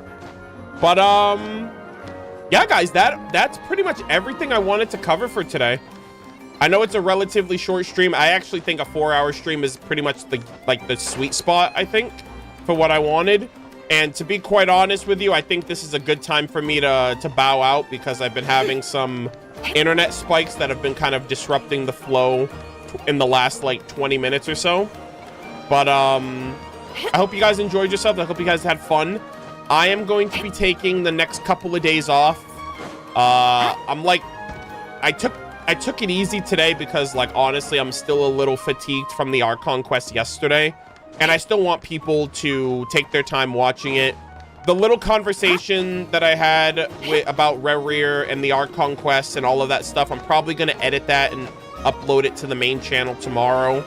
Just so it's as, like, an extra, like, talking point or, like, commentary video for people who, like, might be interested in that topic or whatever. But it's definitely something that I wanted to address because it did bother me. And some of those comments were really kind of, like, out of line. And I'm like, it's kind of shocking to me that, like, actual people typed that out and really took personal offense to my take on the Archon Quest, which is kind of ridiculous. But it is what it is. Hopefully, if the VOD's not too scuffed, the VOD will be uploaded to the VOD channel in like a couple minutes after the VOD goes down. I have to just change the thumbnail and then repost it so you guys will be able to tune in and watch. And yeah, that'll just be everything. My next stream is going to be on Thursday. And we're actually going to be going through Miliastra Wonderland. So I'm going to be going through Miliastra, probably building and checking out the OC character, checking out some of the mini games. I think there's a cutscene with Octavia as well. So I'm going to get my first taste of the game modes and of, like, the UGC mode and all of that stuff. So very excited. I'm sure there's going to be a lot of exciting content to check out. I'm sure people are already creating some really cool stuff, and I have not seen any of it. So yeah, I'm going to be back on Thursday. So I'm going to take Monday, Tuesday, and Wednesday off. I need to edit a bunch of stuff for Nodcry. I also personally need the time off from streaming because I'm feeling a little fatigued from streaming. I think Thursday will be Genshin. I do want to squeeze in. I might squeeze in a Honkai Star Rail stream before 3.7 the following week. But we'll see. And, After the UGC, we're basically going to spend the rest of the patch reading lore.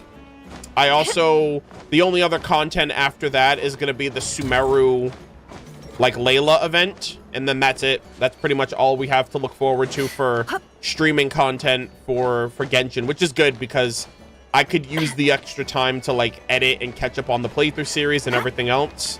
Because that has been taking a little bit of a backseat, and I don't mean it to. But yeah, I hope you guys had fun. I appreciate y'all's support on YouTube, on Twitch.